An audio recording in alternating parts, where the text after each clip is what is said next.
Where's Jimmy? I don't know. Where's Jimmy Norton? Where's Jimmy? They're calling and he's not answering his phone. I'm scared of you. I'm scared. There he is. He made it. You, sir, and I'm protecting myself. Hi, Jimmy. Strap in, Jimmy. Oh. Strap in. I'm livid. Strap in, Jimmy. Yeah, buckle up, kids. It's going to be a bumpy ride. If you're looking for the funny out of me, F off. I'm in no mood. No mood. Hey, where's, I'm looking for this clip. I can't find it. All right. Let me make sure this works. Okay. Gotta make sure the beep works. Oh, here we go. And I may slip, so Al, be on the guard. I hate this place. Nothing works Yeah. here. The medications don't work. I've been here for 7 years. 7 years. Nothing works here. I hate this place. Nothing works here. The medications don't work. I hate this place. Nothing works here. The medications don't work. And this. Well, we were on best of. Oh. Nothing Okay. works here. The Remember medications this don't guy. work. What medication I is hate that? this place. I've been here for 7 years. Yours. Nothing works here. Yesterday, Brian. Nothing works here. The Your. medications don't work. Okay, go with me. I hate this place. I've been here for 7 years. Nothing works I've only been here. here since The yesterday. medications don't work. I'm gonna have you lie I down over hate here, this place. and then we're gonna get you some Nothing works medication, here. okay? The medications don't Put you right work. back on your stretcher. Nothing works here. Right in here, I hate this place. okay? Nothing Better. works here. I now believe that guy was completely sane. Do you? Yeah. Yeah. Good morning and welcome to the Opie and Anthony Show. Hi, good morning. It's the O&A virus and it's spreading across America with hilarity for all. Hilarity. This saga starts when I was leaving Cleveland. That's where this whole thing starts. That's why I had to call up and say I wasn't going to be attending the Opie and Anthony show yesterday. It starts, innocently enough, leaving Cleveland. It was an unexpected day off for everybody. Yeah, we were in best of yesterday. And I think it was a really bad best of because it's what's called a emergency best of. One that's still like it just in case of emergency, break glass. Break glass, play this crap for the people. Yeah. That's what they got yesterday. Yeah. Sorry. Because usually when we take a day off or have a vacation planned, we go through the archives and make sure it's a great show for everybody. And if one more mother comes in here and asks me, how are you? You feel all right? Because I guess you take a day off and someone says I was sick or something. Was I ill? Well, who said that? Can't you just say he took a day off, he had stuff to do? Well, I think people were reading into it because we all have been sick since Cleveland. Heavy colds, Steve can't talk, Jimmy was sick. I don't take sick days. Holy Jesus Christ. There was one time back in 96, maybe. Holy Christ. You notice no one's in the studio today? Good. They're all hiding. They're under counters. They're in back offices. I am an atomic bomb today. So if I'm with at all, I'm going off. I may even just leave. I never wished that we could switch the shows and start on XM more than today. Yeah, I know, because believe me, I want to curse. Because by the time we get to XM, he might be almost calm. This would be great uncensored. This would be the greatest hour of radio uncensored. Oh, would it be? What's the matter, sweetie? Well, as I said, it started innocently enough in Cleveland, flying home. The road shows are nice, they're fun, everything like that. But and whatever you want to say, go screw. It's like the traveling and stuff, and that's not my bag. I don't like I like traveling. I like going on vacation, doing things like that, doing things I want to do. Travel days, especially going home, they kind of just suck, you know? I don't enjoy them much, but it's not a big deal. And especially, you know, when you have a nice seat in the aircraft and a nice glass of red wine. This is how ridiculous this whole thing starts off. It started with a glass of red wine? It started with a glass of red wine. It ends so ridiculously that it's like some kind of horror movie that you can't step out of, that you never saw the ending come of. I defy anybody to tell me, based on the beginning of this story, how it ends. Okay? So, shut up. Oh, I know, though. Darn it. A little glass of red wine next to me, you know, for the flight. And they give you, it's like, you know, a little glass. So my girlfriend's next to me, and she's asleep on the plane. I'm really tired, too, because, you know, it's very exhausting, those shows. Taking a little sip off my red wine. And so my girlfriend wakes up and moves, and because the seats aren't as big on a 737, not much room, she hits the wine. It spills all over me. All over me. My socks, my pants, shirt. I couldn't imagine, because they don't give you much, how little bit of an amount of liquid could go so everywhere on somebody. Now me, I explode. Not at her. I explode because I'm covered now for the rest of the flight in red wine. So it's all over me. I'm grabbing blankets and pillows, trying to sop it up, but, you know, to no avail. And I'm cursing. Again, not at her. I'm just cursing, like, you know, all the curse words are flying out of me. God damn, I'm covered with this. So at some point now, because she's aggravated and tired, turns and goes, "Could you just shut up about the wine and stuff?" I go, "Oh, fine. You know, you spilt it on me." So we have a little tiff. We have a little tiff, which is fine. An FU fight. No, not even. It was kind of an FU whatever kind of thing like that. Right. Now, let me add this to the story. Me and my girlfriend been together for over 7 years. For 7 years. 7 years. 7 years. We have not had a fight in 7 years. I'm not kidding you. You have like little, like you throw a little barb about something maybe, but never a blowout argument. Maybe a little tiff here and there. Yeah, barely. I'm talking not an argument. We get along swimmingly. It's amazing, to tell you the truth, that we go over 7 years without a fight. Compared to the past relationship, I do find that amazing. Exactly. Exactly. Because I was discussing this in my little private life, going, man, you know, I used to watch Anthony fight. All the time. All the time. The ex was just an abomination to live with. The famous vacuum story where when Aunt and I used to commute and we lived pretty close to each other, I'd pull up to his house at 9 in the morning and there's a huge fight going on the front porch. And I'm like, "Anthony, why are you guys fighting? Obviously you just woke up. What could you have possibly done to start a fight this early in the morning?" Yeah. And it was over the fact that you didn't vacuum before you went to work. Right. Sorry. I'm just comparing it to the old days. Yeah. Nothing, believe me. The new Anthony, there's no fighting going on. We get along. Nothing. Yeah, right. We get along amazingly. I like the word swimmingly. Amazingly. You had a bit of a spat because of the accidental wine spill, and you're both tired and cranky. Yeah. Tired and cranky is key. Right. So we land, leave the plane, the silent car ride to the hotel. Yeah. The silent, uncomfortable car ride to the hotel. We get out. She goes, "I'm going over to my girlfriend's house. We're going to the movies." As I'm in the lobby with the bags and everything.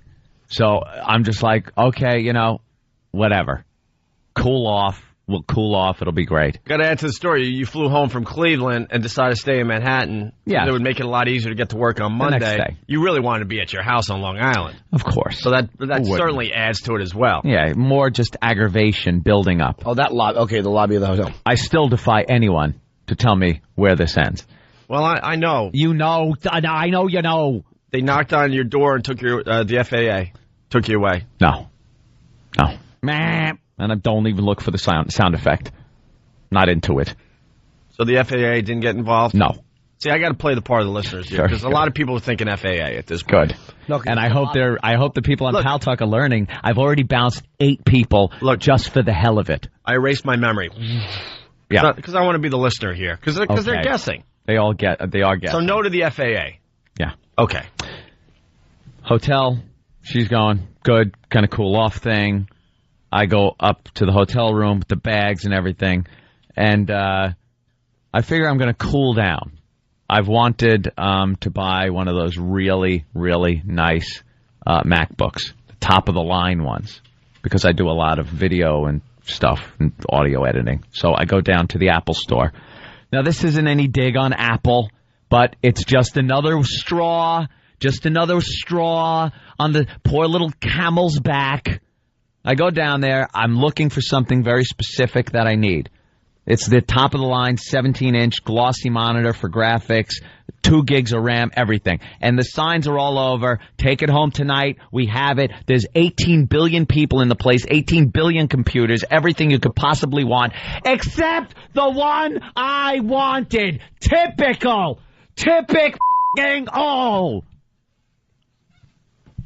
Because I'm already in a tiff. You got to curse a little bit. No, I'm. Al's ready. Al's ready down the hall. Believe me, it might happen. All right. Al's ready, though. You got to let a few fly because, I know. You got to get it out. I know. All right. Commo. Yeah, hold on. This might take a little longer because. Boop, boop, boop, boop, boop, boop. Wow, you're a regular, too. Bye-bye. Bouncy. Wrongy. Jim, what's in the post today? Shut up. What'd they do? They actually instant message you during that? Well, it's Pal Talk, and they're all yapping and, doing things, speculating, trying to make fun, and I just bounce people because that's what I could do today. So that was like part of it. So now I'm because then I would have had the MacBook, would have gone back to the hotel room, start, fiddling around with it and cool down. It would have been a distraction. Instead, it was another trigger. Thank you, Opie. But no. Another trigger. I take the walk down there. And I walk out empty-handed. My distraction, not there. So I go to the hotel. I'm fuming at the fact that this is it's building, So I do the best thing that anyone could possibly do. Go right downstairs to the bar. Oh, I thought you were going to say gym. No. I thought you were going to jump on a treadmill. Go right downstairs to the bar and start drinking. Because treadmill, you can work off stress. Dr. Phil tells you. You can work off stress. To, do one thing. Yeah. All right. So I go right down to the bar. So now I start texting the girlfriend. Start texting. And it's light text, It's very light texting. She's playing Trivial Pursuit with her girlfriend Jody, and then I figure maybe it's time for a real phone call. Smooth things over. So the text messaging's going well at this point? Yeah, it's very vague. I'm not addressing the problem or anything. So I call up. The problem, which was no real problem. No problem. That's just it. This fight was the stupidest thing.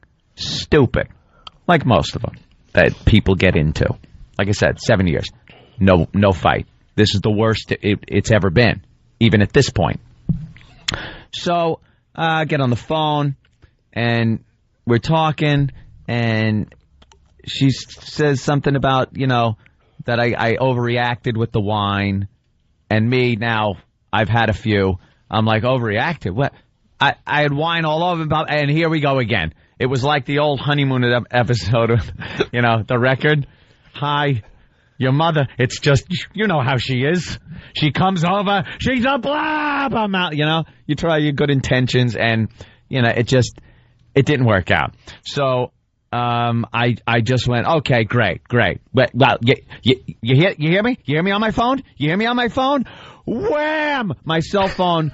I throw it against the wall. Hence, no one being able to get in touch with me the past couple of days, and hence the Pebble? Did he go Pebble? No, I went to this Sanyo piece of crap that is going to get thrown at the wall also. All right. But I needed a cell phone. Right.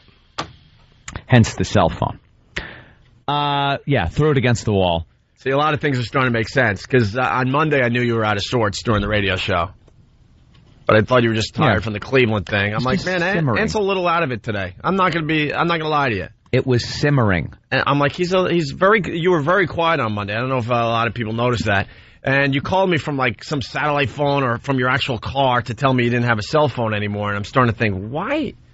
And I really thought to myself, he must have broke his cell phone. Because I threw it against the wall. Well, now I know that officially. Yeah. But at the time, I'm like, what do you mean, you don't have a cell phone anymore? Yeah.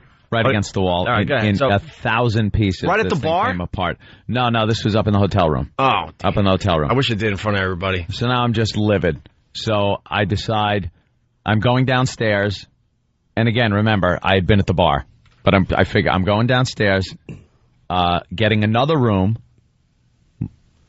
leaving a note in the room and saying I'm in this room because now I know I got to get up for work the next day and I have to sleep. I can't be arguing through the night. You stay in this room, I'll stay in this room. Now, remember this. We've never even been apart in 7 years. Slept together every night, 7 years. This now sets her off. She is wicked pissed that I am in another room. And I decide to shut off my phone and give the front desk a do not disturb me at any cost kind of a thing, unless there's a fire. So now she's pissed at me. So this whole thing is just snowballing in stupidity. It's a snowball of stupidity. So, the pissed mist in the air, that kind of argument, speaking about it thing is going on all day Monday when I get home. Not resolved. So Tuesday, still not resolved. Wait. You fast forward way too much. So then you got up for the show Monday. You did the show. Now, how'd you guys all go back to the house? Went back to the house separately? No, that's right. She didn't stay in the room at the hotel. She took a cab and went back home to Long Island instead of staying in the extra room at the hotel. So I stay at the hotel. She stays home. Okay. So after the show, Monday, I drive home. And there's, that underlying, you just know that's very uncomfortable. And we're not used to this, It's very, very odd. Tuesday, come in, do the show. So you guys don't talk? No. I don't mean to slow you down, but so on Monday, it's just that whole this situation's been simmering. Yeah. Since Sunday afternoon. Yep. Monday you get home from the show. Now you're walking around the house uncomfortably. You guys aren't talking. No, it's a lot of small talk like, got some mail. Oh, that type of thing. Okay. Oh. Yeah. So you kind of avoided each other all day Monday. Yeah. And then you went to bed probably early. Went to bed, yeah. Okay. Went to bed, went to sleep. Because that would have been a great opportunity to finally talk it out. Just talk it out. Now you're back home. Right. Were you pissed off? Were you like bummed out that it was like this, or were you still kind of pissed off? Bummed out, little pissed, just aggravated at the situation. Yeah. It was just the alignment of the stars were wrong, and just never happened before. So oh, wow. No, go ahead. So, Tuesday, coming to work now, after this whole Monday thing. And do the show on Tuesday. Back to Normal Anthony, by the way. On Tuesday. Great show. Was it? Great show. I don't remember much of it. I was in a state. So, I drive home. You got a good poker face, by the way. Yeah, thank you. You have a great poker face. I knew something was wrong Monday, but I thought you were just tired, maybe a little hungover, I'm thinking. Yeah. Tuesday, back to Normal Anthony, so you have the best poker face ever. You should be winning tournaments all over the freaking world. Thank you. Sorry. Do the show. Go home Tuesday now, afternoon. It's like 12:15. And they're telling us we have to break. Jesus Christ. I don't mean to do a radio tease, but they are telling me. Hold on. Bit. What are you doing? I'm looking for someone to bounce. There you go. Because I don't like that guy right there. There you go. Hey, enjoy the program. Buy XM or tune into your local FM affiliate that we're on. Boink. There you go. Bye-bye. We got to take a break. You're saying we got to take a break. Well, it is a business. It's safe to say that it got... Don't let me forget where I've been, where I was. No, we're up to Tuesday. Did the show. And then you go home. And then I go home. And trust me, you do not want to touch that dial. And this is where things get ridiculous. And I want to make it perfectly clear. It's me saying we have to take a break. Trust me. I'm trying to control Anthony. Anthony could go all the way to 8 without a break. Yeah. Okay? It's me saying we should take a break. But trust me, it gets a lot better. And the rage is about to start in about 10 minutes. Because this is just a setup. There's somebody telling me to stop bouncing. Just bounced them. How ironic. All right, when we get back, Anthony will talk about what happened when we got home Tuesday and where it's at today. Yeah. Where we stand today. Because it still continues.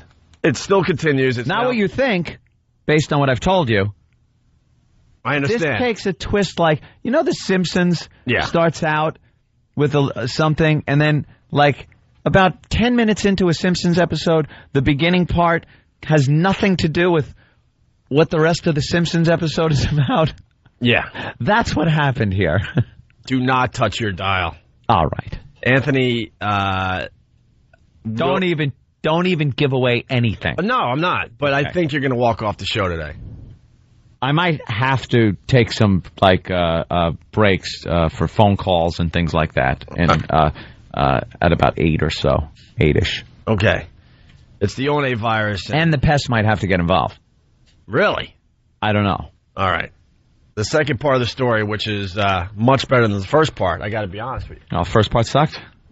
I mean, thanks. The first part, telling a story over here about my effing life. Yeah. I thought it was good. This isn't a cute little radio story. It's sorry a prelude. To start with a goddamn chase scene. Jesus Christ. Well, the chase scene is coming up, as well as all sorts of explosions. Oh. All right, we'll step aside. We'll continue in just a bit.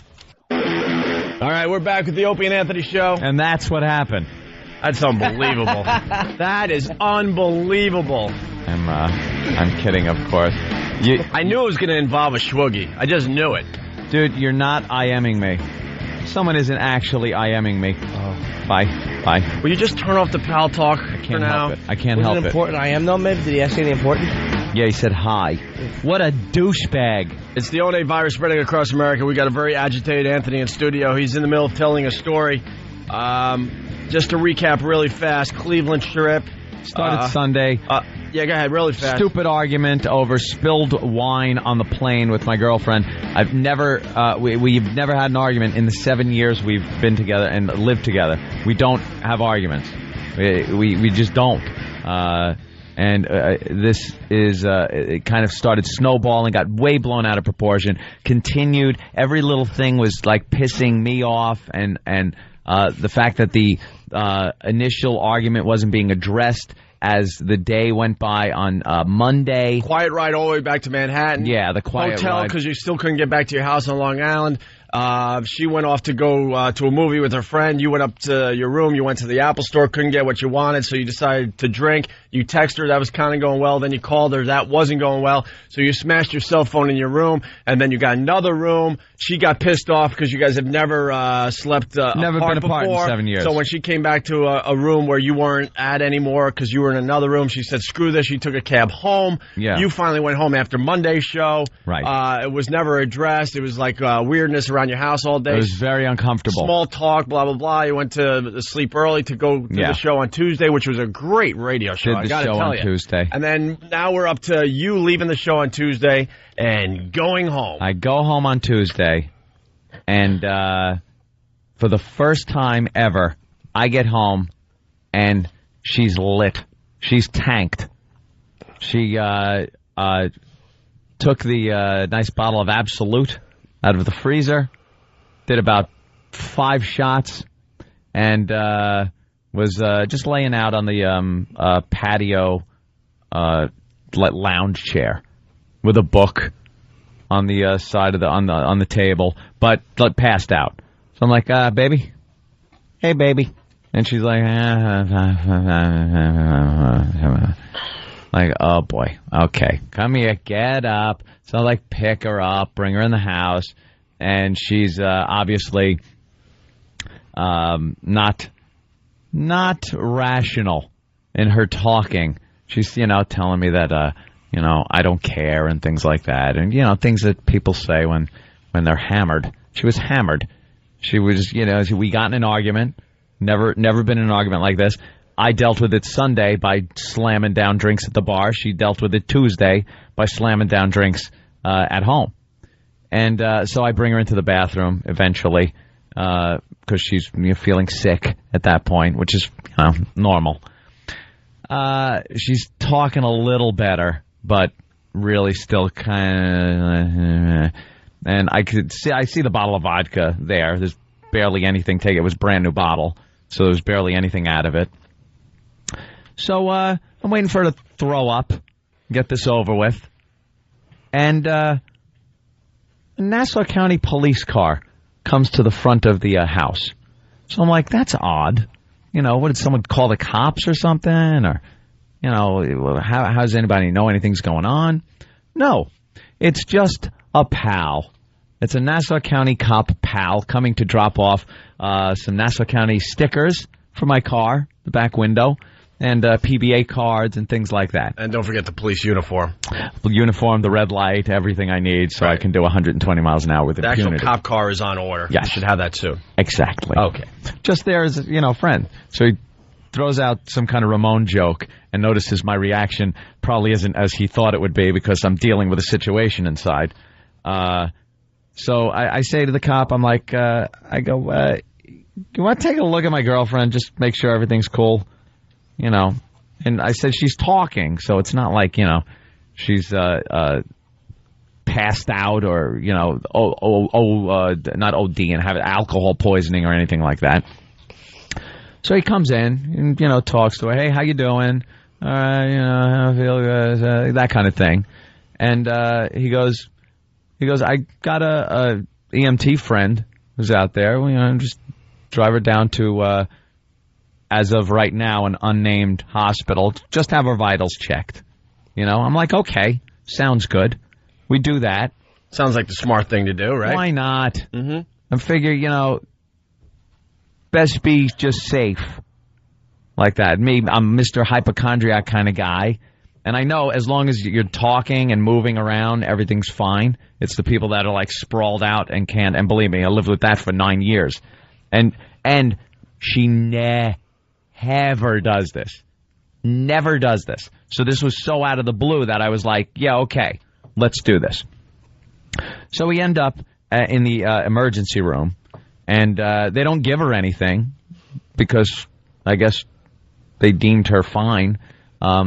It was recorded, What do you mean don't give her anything? Like if you're ODing on something or you're the charcoal or whatever, or you're alcohol poisoning, they pump your stomach, they do something. I think they throw some kind of charcoal thing in you to make you vomit. I don't know. Uncontrollably to get everything out. Whatever. I don't know.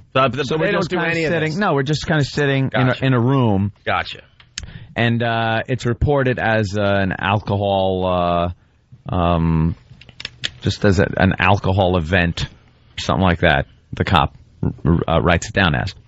So we're sitting in this room, and she's starting to sober up, and she's getting hungry and thirsty. So you get her water and food and stuff like that. And I'm just waiting, to leave. Her vitals are fine. Waiting to leave. All of a sudden, the shrink walks in. The shrink comes in and starts talking to her. And after, now, the shrink talks to her while she's still hammered. What time is this, by the way? This is probably 2:30. So you got home in the afternoon. You got home around noon? Yeah. So it's a couple hours later? Just, dealing with it at the house. Okay. 2:30. At the hospital, the shrink starts talking to her. And she's hammered. So the shrink is talking to her and decides, because she's hammered, that she needs to be admitted. Involuntarily admitted to the hospital. And now we're waiting 10 hours. 10 hours before anything happens in this little elevator-sized room. And by this point, now she's fine. Hungover, but we're just both like, let's get out of here. This is ridiculous. She's like, I tell her everything that happened, throughout the course of when she was hammered. And everything's like, we're ready to go. Ready to just go home. Forget about the argument. I said, the argument was the stupidest friggin' thing. I know. It was ridiculous. Let's go home. The shrink comes in and goes, she should talk to somebody, or you could do like an inpatient thing we have here. We go, no. She goes, well, I'll give you a chance to think about it, and walks out of the room. So we look at each other and start laughing and go, let's get out of here. Let's just get the hell out of here. She comes back hours later, this shrink, and goes, yes, well, I spoke with some associates, and we're involuntarily admitting you. Oh, really? Okay, what do I got to sign so that stops? Where do I sign? Where's the waiver? Whatever it is, the thing. No, there is no thing. I said, so what happens? Well, we take her upstairs, and you go home. And we hold her here. For what? Well, she was drunk, and I asked her if she was depressed, and she said, who doesn't get depressed at some point in their life while she's hammered? And later she told me, I don't even remember talking to this woman. Doesn't even remember talking to her because she's hammered. So they take her upstairs, and they're like, all right, well, you could look around to me. You could look around, and we're both kind of in shock, going, what the... you kidding me, right? There's the shuffling lunatics, the drooling lunatics walking around the floor. Doing the slipper walk. Now my girlfriend's hysterical crying, saying, I cannot stay here. I'm petrified. This is unbelievably ridiculous. This is illegal. This shouldn't happen. And I'm like powerless to do anything. It's now after midnight. So I can't even go home and get stuff for her to make it more comfortable or whatever. Anyway, I assume, why get stuff? Obviously, I'll come there tomorrow, which was, yesterday, I guess, or the day before yesterday. I'm not even sure. Days, running into days. It's the next day to be out of there. It turns out I can't get in touch with any of these scumbag doctors to get her signed out. They're unfindable. You call them, they're supposed to call you back, they don't call you back. You find like 3 levels down of doctors just to sign her out. She's fine. There's no problem. She's spoken with people. I've spoken with the people there. The shrinks that are there. Everything's fine. She can go. She needs somebody to sign her out. They're playing golf or something.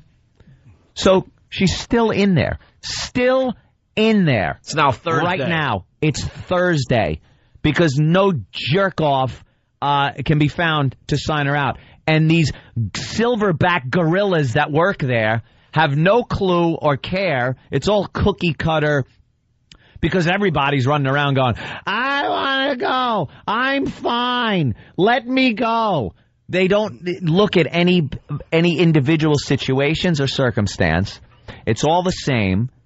So now you got a girl who is fine that can't leave because some idiot isn't there to sign a piece of paper. Let me ask you, and everybody's probably saying the same thing I'm thinking, like, why not just say F you and walk out? Like, what's stopping you? They will arrest you. They will arrest you. It's an arrestable offense. Where did this come from? First of all, no one told me this. When the choice was given, which we weren't taking the option of staying anyway, but when this manipulative little shrink bitch C-word said, yeah, well, you could, you know, go and do this or we'll check you in. I'll be back in a little bit. As she is filling out the paperwork. It's a bunch of liars. They don't, they're not honest. They don't look at any individual. It's a group of people that they want to keep, anesthetized. So I walk in there the first visit that I get, which in this place is ridiculous. Like for an hour long at 1 o'clock, you get like an hour from 12 to 1 in the afternoon. That was There's no phone right? contact. There's no nothing. That was She's yesterday? losing her mind. Yeah. So am I. Yeah. So I walk in. She's having lunch. Of course, she just freaks out, insane upset, and she goes, "They just, you know, they gave me something, and I can barely stay awake." So the doctor comes over and sits down, and I'm cursing at the doctor. I go, "How are you supposed to get a legitimate assessment of this girl's psychological state when you've given her something that has her falling asleep in her lunch?" I go, how are you supposed to now assess this and find out that she's a rational, smart, funny, witty girl instead of one of these people you have that you pump with drugs because that's all you do here? You incompetence. They're nothing but incompetence. So I'm cursing this woman out. And she finally says, well, we won't give her any more of that. I go, yeah, don't. And I told my girlfriend, I go, if they give you anything, spit it out. I go, do not swallow anything they give you. A pill, hold it in your cheek, and then get rid of it. Get rid of it. This is like Cuckoo's Nest. Exactly. So I'm sitting there going, now, where's the doctor that signs her out? He's not here. Where is he? He's not here. I want to talk to him. Have him call me. Here's the number. So now visiting hours are over again. She loses it. I tell her, you know, be strong. I'm going to get you out of here. I'm going to get you out of here. Have to drive home, and I'm waiting for this call from this doctor. Never calls me. Doesn't call me.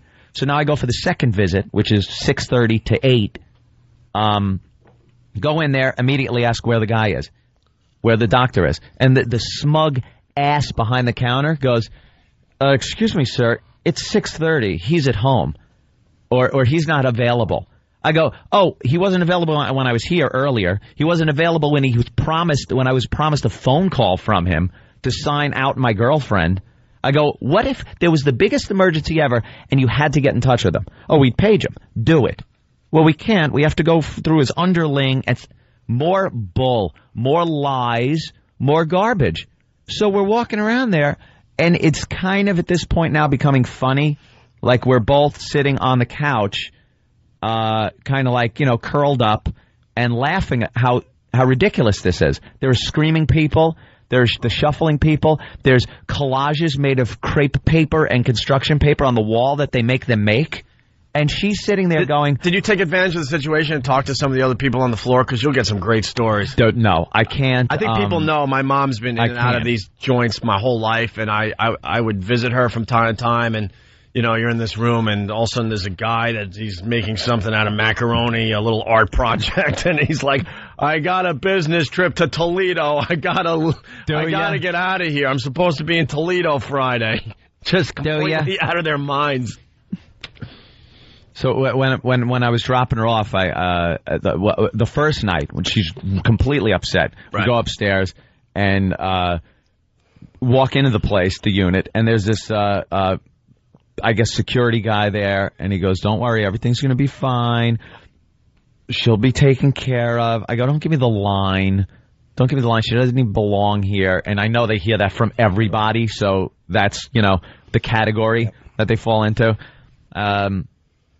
So as we're walking to the door, she's completely upset, and I turn to the guy and I say, if anything adverse happens to her, I'll kill everyone on this floor.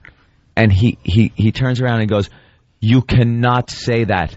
He goes, honestly, you cannot say that. And I just smiled and I said, "Say what? What did I say?" He goes, "You know what you said." I go, "No, what did I say?"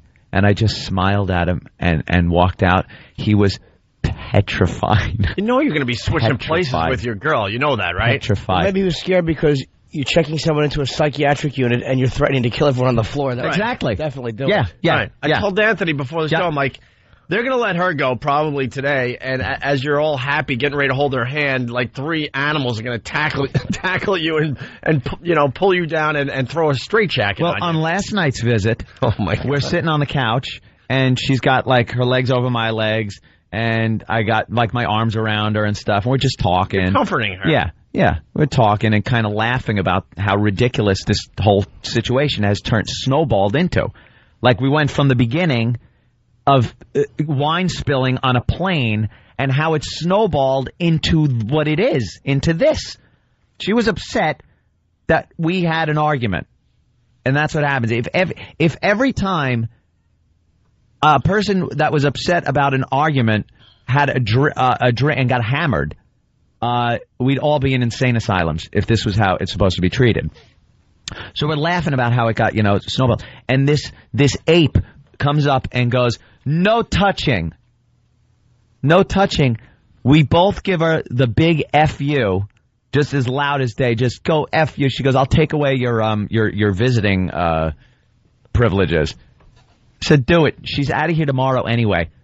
And later I see her in the nurse's station eating a banana with one hand. And I go to her, you know how many germs are on the keyboard and mouse you're using right now? And she goes, that's why I'm eating it with this hand and working with this hand. I go, boy, you must really tear through your work that way. So they just are livid at me at this point because I'm livid pissed at them.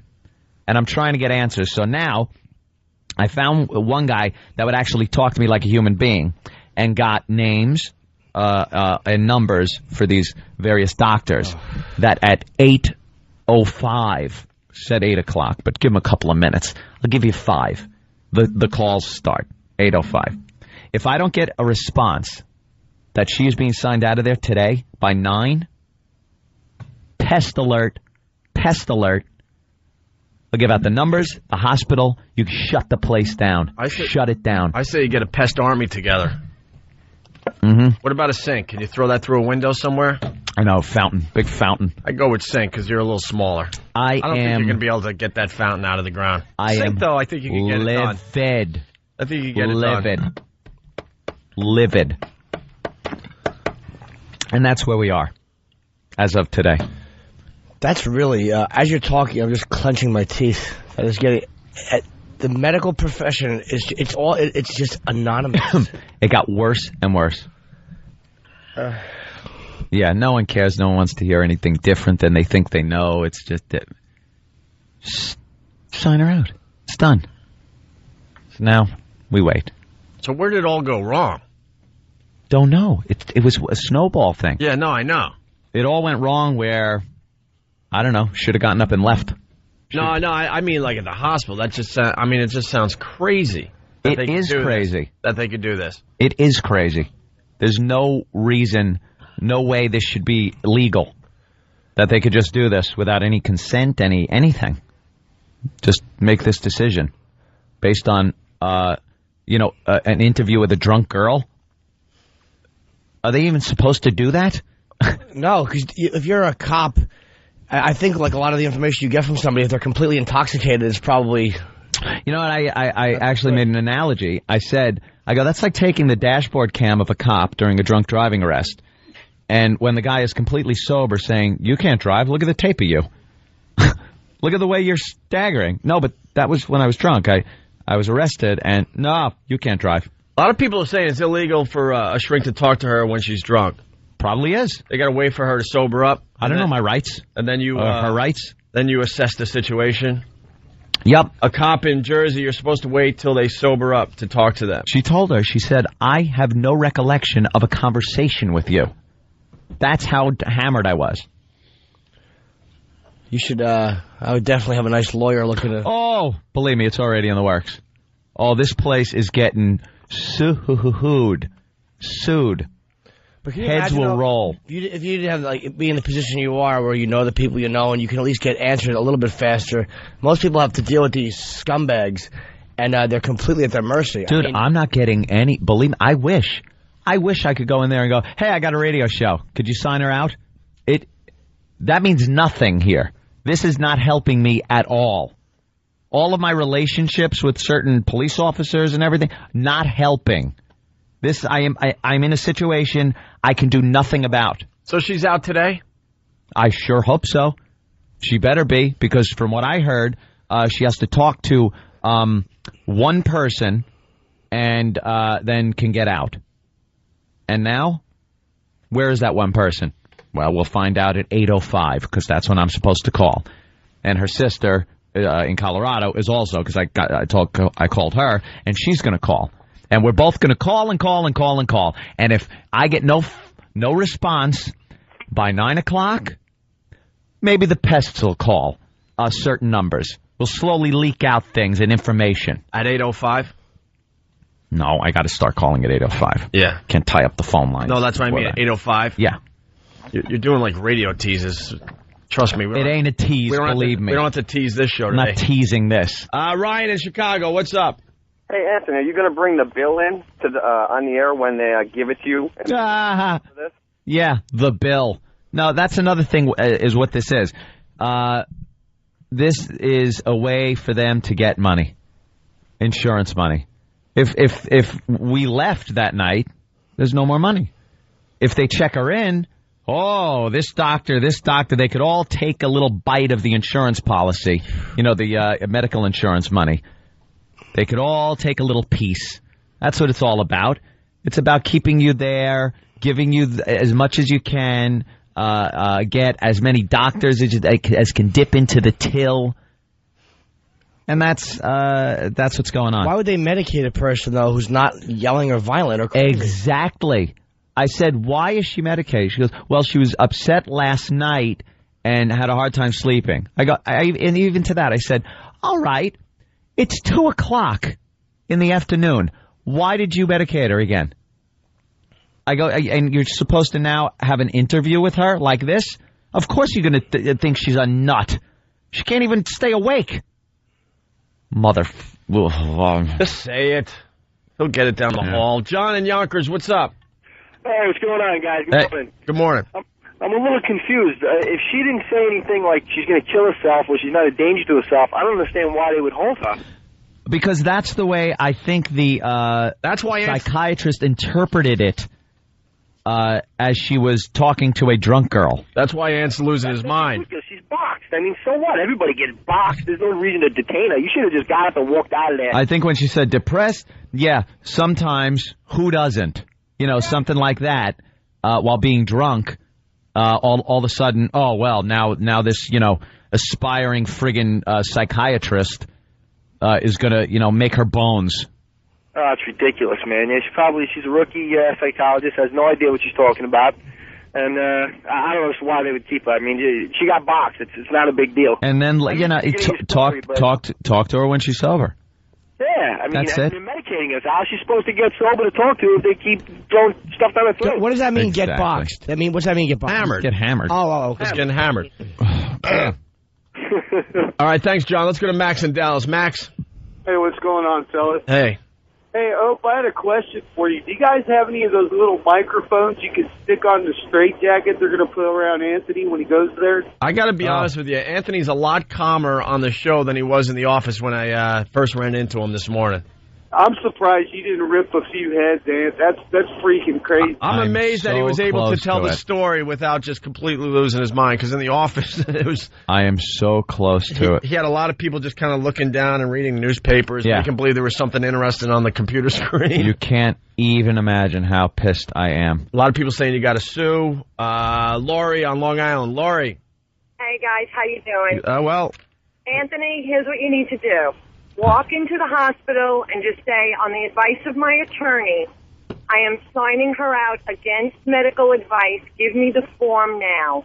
That's what it's called. Yeah, I know. You can't do that. They're not allowed to do this. Yeah. Trust me, I'm in this field. They're not allowed to do this. Well, if there was a way, I would have done it. I looked into every possible way, talked to every person. There's no way to do this. Well, in this country, they're not allowed to do that. That's against the law. Yeah, well. So if they won't give you the form, just get up and walk out with her. If they call the police can't hold her there. She didn't commit a crime. Well, let me ask you, you said they'll arrest you. Is there actually a guard at the door? Like, if you're both just headed towards the exit, says, I'll get the car. Yeah, there's probably some security guy. But, you know, the thing I read was that, you know, there's would be sheriffs or police officers involved to bring you back. Which, you know, where did that come from? Did you hear of that? It really is amazing. Frank in Oceanside. Frank. Yeah, how you doing, guys? Hey.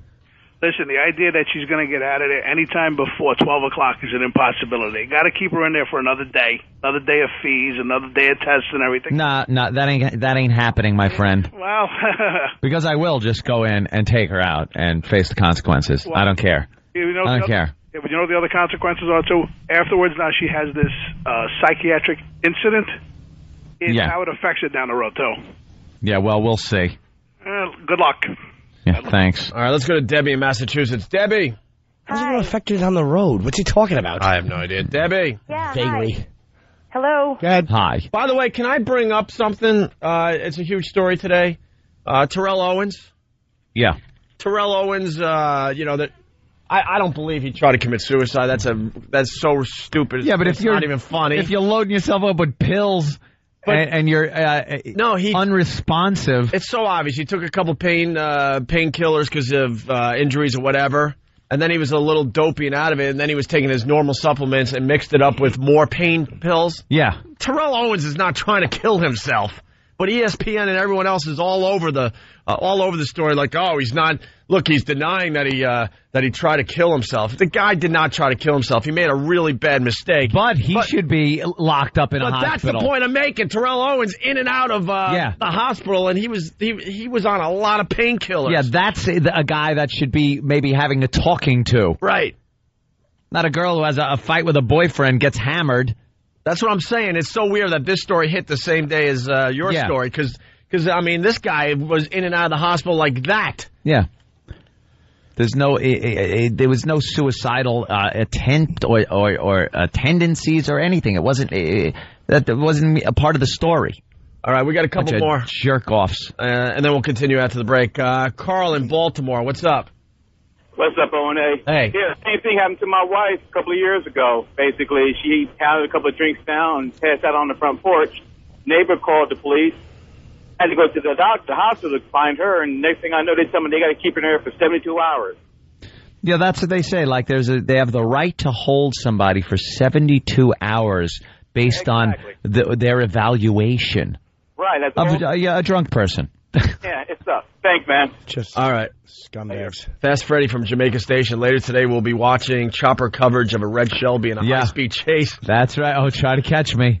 Down the LIE on Channel 12. That'll be the car I take. And then a lot of people want to know which... I won't say it. No, I better not say it. What, the hospital? No, you're on edge. Give me permission to just read one instant feedback. If you're going to piss me off, I swear I'll just fucking leave. All right. What you ought to do, if you get her out of there and you're worried about getting arrested, just check into a hotel until you get it all worked out. That's why they can't go to your house and get you. Thanks, Jim. Maybe they'll just go to the hotel. Maybe I'll just check in where I always do. No. They go to the hotel. So you want me to be on the lam? Oh, yeah, I guess. Yeah, I don't. Helen. Right. Well, you have to come in and talk in a different voice. It's the Opie and Fan show. Yeah. Wink, wink. It's kind of hard for a radio guy to be on the lam and on the air. Also, we just changed your voice with all those machines. So I work. Oh. That really is good advice. Check her out. Just the cops will never find you. What a dope. Today with a phony wig and a mustache and sunglasses comes in to the show every day with voice voice technology to change up the old voice. Yeah, today's a very pivotal day because if she does not get out today, there could be problems that I might be off for a while. Can I ask you something? Now, this really does suck, and if it sounds like they're going to keep her for 72 hours, why wouldn't you hang in there? Make sure she hangs in there. Get her out after 72 hours, and then all hell breaks loose after you get her out of there. Because with lawyers and all that crap. She doesn't belong in there for 72 hours. She doesn't belong in there for a minute. So you're making a stand and a point here. Yeah. This this is we enjoy each other's company, and I kidnap you for 3 days. It's depressing me. No, I understand to be in that, my friggin' bed alone at night, knowing that she's in that. I understand all that, but it seems like if you do something crazy today, you'll make this situation even a lot worse. I'm just asking. Gets her out. I'm just asking, why not, deal with it? It sucks, you know what, and then all hell breaks loose after you get her out of there. I'm trying every legal means possible to get her out. Today. If that doesn't work, right, and I'm making the limit today. Go ahead. All right. Go ahead. When's the 72 hours up? You shouldn't wait. I don't even know. Yeah, why should they be allowed to just kidnap you against your will? Midnight on tomorrow night, right? Tuesday. They admitted her. Also, late Friday. Early Wednesday. Late Friday. No, midnight. Midnight Tuesday is early Wednesday, right? Midnight Tuesday is late Tuesday, so it'll be late Friday. It's 3 days. Yeah, Saturday. So it'll be late Friday, which would mean tonight, and then no. Okay. There's not going to be another night of me sitting in my bed like a friggin' idiot, being depressed, and her in that nut house, being depressed. They are holding her against her will and against her health. There's no way a healthy-minded person should be in that situation. It is depressing, and you get like creeped out. Right. There's legitimate crazy people in there. You don't have to tell me. I've seen it many, many times. Oh, that's enough to make you go nuts. Yeah. A lot of people are saying, Mike from West Palm, how does T.O. get out in a few hours and Axe Girl has to spend days? Yeah. Days. Let's go to Ryan in Smithtown. Ryan. Smithtown? What? Yeah, what? Yeah. Listen, the reason they can keep her in there is if they have two different medical doctors, each fill out a form called a 2PC. I work in a business. Yeah. Now, if she was not evaluated by two different doctors, and trust me, this happens on a daily basis, one doctor will see her, write the 2PC, walk up to another doctor, have them duplicate it. They can keep her against the will. They'll do this for at least 5 days, because 5 days is when they get the maximum amount of money from the insurance company. After 5 days, the money drops off. This is in the hospital. They can only do it. Let her go. They can only do it for 72 hours, though. Yeah, well, they'll try to do it for 5 days. Well, whatever they try. She wasn't spoken to by two people either. She wasn't? She was drunk. One girl talked to her. But you know what? I'm telling you, you have to follow this assiduously, because if she wasn't interviewed by two different people face to face, then there's no way they can keep her there. Yeah, well, she wasn't. I work in one of the establishments. I see it all the She time. wasn't, and she was drunk at the time of the interview. It's ridiculous. So, have a doctor fax one of these things. Lawsuit, forget about it. Yep. Yeah, and yeah. Apparently, she took some notes. This wannabe shrink took some scratchings when she was drunk, and then goes up to another doctor and goes, "Hey, here's what I wrote down. Oh, I concur." Instead of coming in and talking also and getting a real second opinion, you take a few paragraphs written on a piece of paper from a drunk girl. That's great. That's great medical attention. It's illegal. They have to see her face to face. They sign their license away. Those forms are on file. You will definitely have. Oh, believe me, the whole thing. Yeah, and then last night I go. I want her records. I want to know exactly what the two doctors said to her and what she said yesterday. I go, just give me all her records. She's giving me permission. Oh, we can't release records while she's still in the hospital. Really? Why can't they? Is that the truth? I've never heard of that one either. You have the right to your records. And she has the right to her records. It's just this big machine that you can't do anything about. You're trapped in it. You can't. You're powerless no matter what the hell, unless maybe you're, Tyrell. But you're powerless to do anything. So I go up for visiting. I bring her stuff. I have to watch other people sit there with catatonic people as we're sitting there going, holy Jesus Christ, this monkey's telling me I can't touch you. That would have drove me nuts. It did. Oh, it did. Your touch. You're going to tell me I can't here. touch my girl? Are you nuts? Yeah. Go screw. All right, we got to take a break. Bastards. Oh. Oops. It's a nightmare. Completely. Completely. It's going to curse, sorry. And she gets out of there today. No matter what. That's it. All right, we'll step aside for a bit. It's Opie and Anthony. All right, we're back. It's Opie, it's Anthony, it's Norton.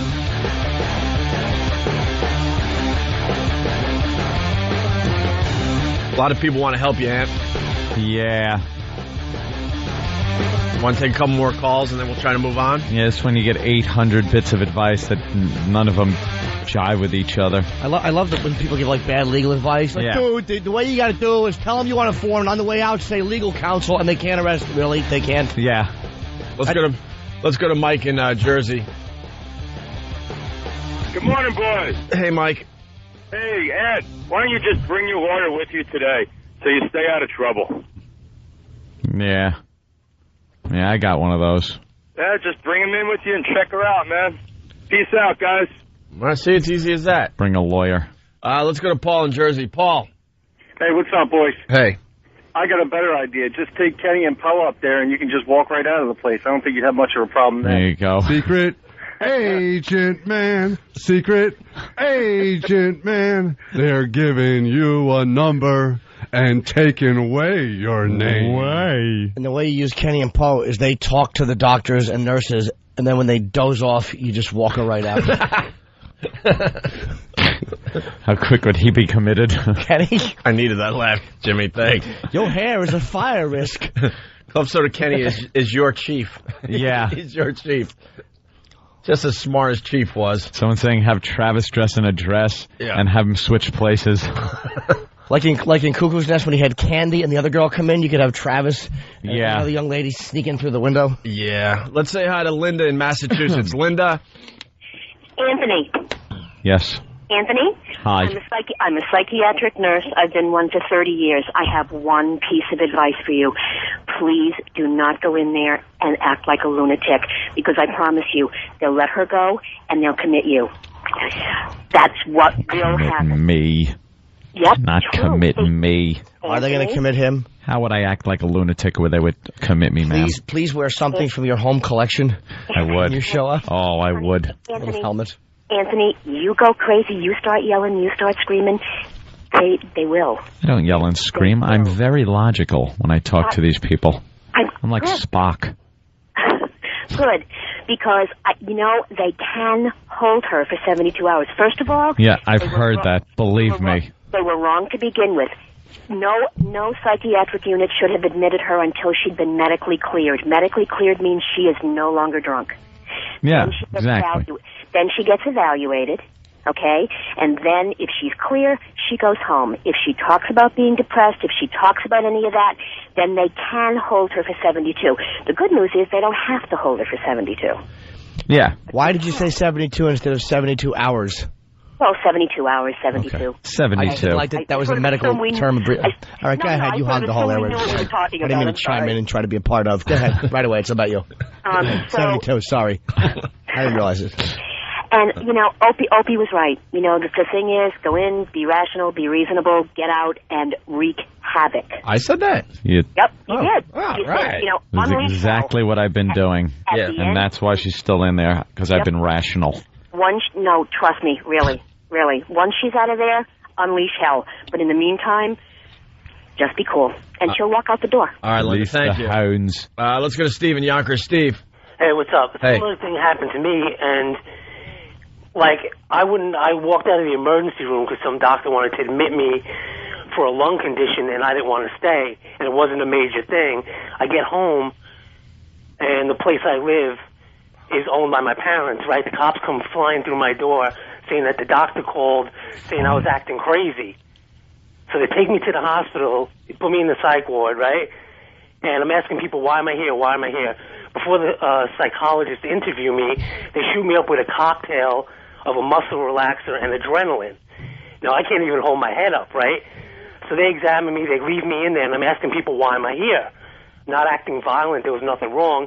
I said I just left the emergency room. I didn't want to be admitted. Could you go down the hall and tell my girlfriend I'll talk to her later? Because you sound exactly like some of the lunatics that were shuffling along in their slippers, sir. The slipper Your story is going on and on. The slippers shuffle. Well, the nurse told me, and your phone call should be committed for 72. All right, Steve means well. Thanks, Steve in Yonkers. Fancy man Frankus from FBA.com. You know, dude. He's giving you Bob Kelly advice. Dude, you can just walk in, get her, leave. That's the law, dude. Yeah. That's why they put the locks on the door. Let's say hi to Tommy on Long Island. Tommy. Hey, Ant, I'm so sorry you got to be going through this, bro. Yeah, it's... But these hospitals, they're state-funded, a lot of them. In order to receive the funding, they got to pull crap like this. It's all about money. That's what this whole thing is about. It's about, funding, and it's about insurance money. Yeah, okay. Everyone knows that the insurance companies and the medical industry have this little thing going where the more doctors that can get money from the insurance companies, the more the insurance companies can pump up the premiums, so everyone wins except you. How many times do you get your insurance bill and one month you get it and go, oh, they jacked this up by $150 with no explanation of why? Yeah. $150. That's nice a month more over the $550. For one person, I'm paying just about $600 a month in medical insurance for this, and now they're picking at it. They're picking. I'll keep it a little longer. We'll be able to pick at this policy for a little while. It's all about cash, not about people and individuals. Man. Oh, good luck, bro. Thanks. Good luck, bro. Wow. Let's say hi to Bobby in St. Louis. Bobby. How you doing? Jimmy. Yeah. Shut the fuck up. Your language, sir. What did Jimmy do? That's what he had? You know. They dumped out. That guy just said, shut the F up to Jimmy. Wow. Jimmy hasn't even talked. Jimmy said 3 things today. I don't know. Dave in Jersey, what's up? Hey, what's up, guys? I'm sorry you're having to go through this. And look, I've been through this before, actually, personally. It's a huge machine that has complete control that you can't do anything about. You're so right, because I've never seen any other thing, any other entity than the medical industry that has this much power and control over people. Like any other situation, you could kind of work with and get around and do things. This is it's so much red tape, and there's so many different people. You never quite know who's in charge at what given time, where they are. The shift will change, and now the guy that's in charge is completely different, and he doesn't know the case. Who's the head guy? Like, who's the head muckety-muck in an office somewhere where I open up double doors and talk to the guy? Like, there isn't one of those.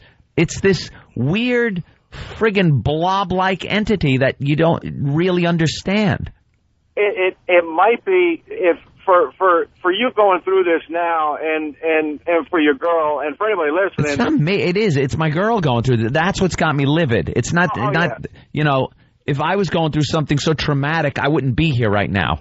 I'd be crying somewhere. It's probably the most inhumane thing you can really get wrapped up in, really. To a sane person, it is despicable to put somebody in that situation where there are crazy people walking around screaming in the night.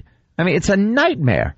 It's a friggin' nightmare. All right, let's go to Debbie in Massachusetts. Debbie. Hi, I had the same thing happen to me. I drank too much vodka once. I never drank vodka before, probably like your girlfriend. I drank a little bit too much, and I passed out. And I don't know what happened. My sister, anyway, they took me to the hospital. They didn't know what was wrong with me. I was like 110, 115 pounds, a lightweight. The same thing. I was brought into the hospital. They brought the psychiatrist and asked me a whole bunch of questions. And I thought that was the end of it. And my boyfriend at the time, who's my husband now, was there. And the psychiatrist came in just the same way, asked me some questions, and it was like, no, it was an accident, it was a mistake. I didn't try to hurt myself. I didn't realize, never drinking vodka before, how it would affect me.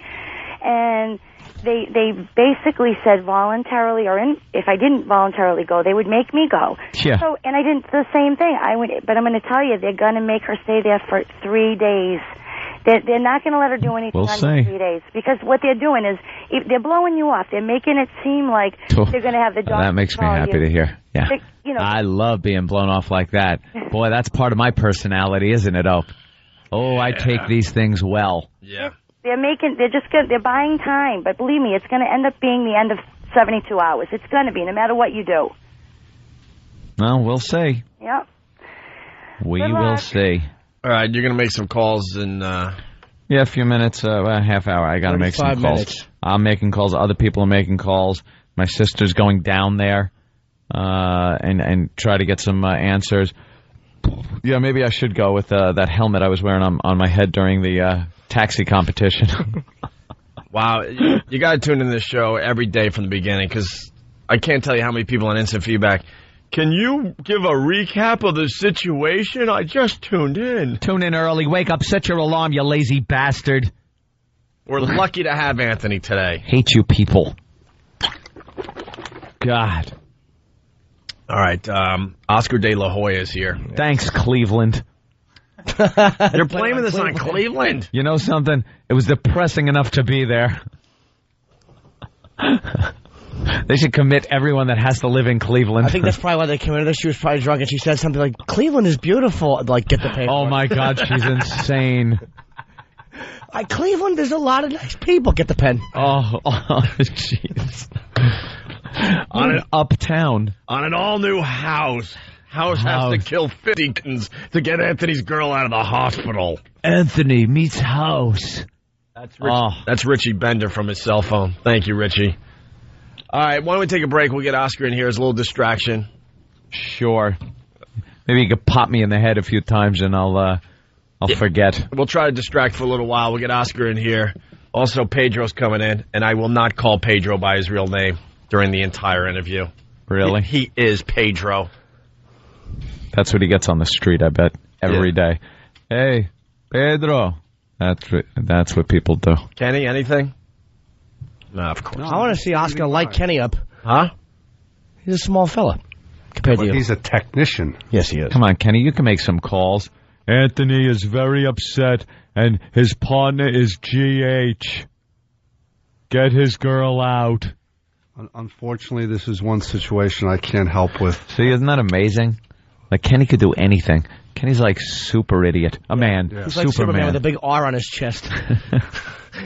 I plunked this phone down because I can't help it. This is the one that sends me to the edge. Amy in Oceanside. Hey, I need you to stop your whining and get on with the show already. Hey, Amy, down the hall. Amy, you cunt. Hey, Amy. Yes. Amy, you're a cunt. There you go. How about that? I hope Al Duke's finger is working. See you next Tuesday. Amy can screw. Oh, I bet she's a big fat pig, Amy, aren't you? Big fat pig. Doesn't know what it's like to be in a loving relationship. Do ya? Die. Amy. That's someone that just doesn't get what this show's about. We share way too much about our personal lives. Way more than any other radio show in America. Don't listen. You should be listening to a morning zoo. That's more your speed. Right. Listen to the zoo. Sorry, and I just had to make a point. Because it's amazing that people would actually say that. Point made. I mean, if you're listening, and this is very riveting, so to actually call up and say, move on with the show and start being funny is completely ridiculous. Yeah. We'll go to break with Club Soda Kenny singing Secret Agent Man. The video is now up on YouTube. It's being downloaded a lot. Or viewed a lot, I should say. You don't really have to download videos on YouTube. You just click and watch. Yes, Kenny. My young son was busting my chops. He said my next song should be Goldfinger from the James Bond movie. Well, that's a good one. Is that what he said, or is that what you actually think to yourself? Yeah. No, it's my young son. I don't buy it. All right, He's the man The man with the Midas touch. We got to get a better version of you singing Secret Agent Man, by the way. Although this version's pretty funny because there's arguing going on. He doesn't know when to start the song. Verse or the chorus comes in. And then at the end of the song, the music stops, and then he finally does the last verse. It's just terrific. Go to YouTube, throw Opie and Anthony in the search. You get to see Club Soda Kenny singing this little song.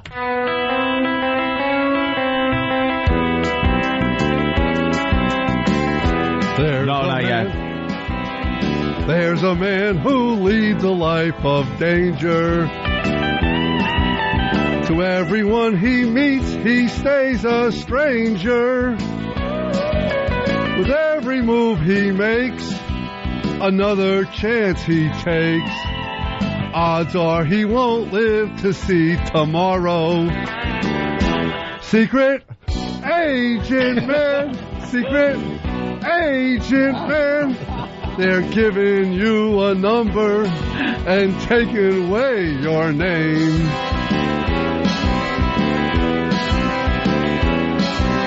Beware of pretty faces that you find. A pretty face can hide an evil mind. Oh, be careful what you say, or you'll give it all away. Odds are you won't live to see tomorrow. Here he goes. Secret Agent Man, Secret Agent Man. They're giving you a number and taking away your name.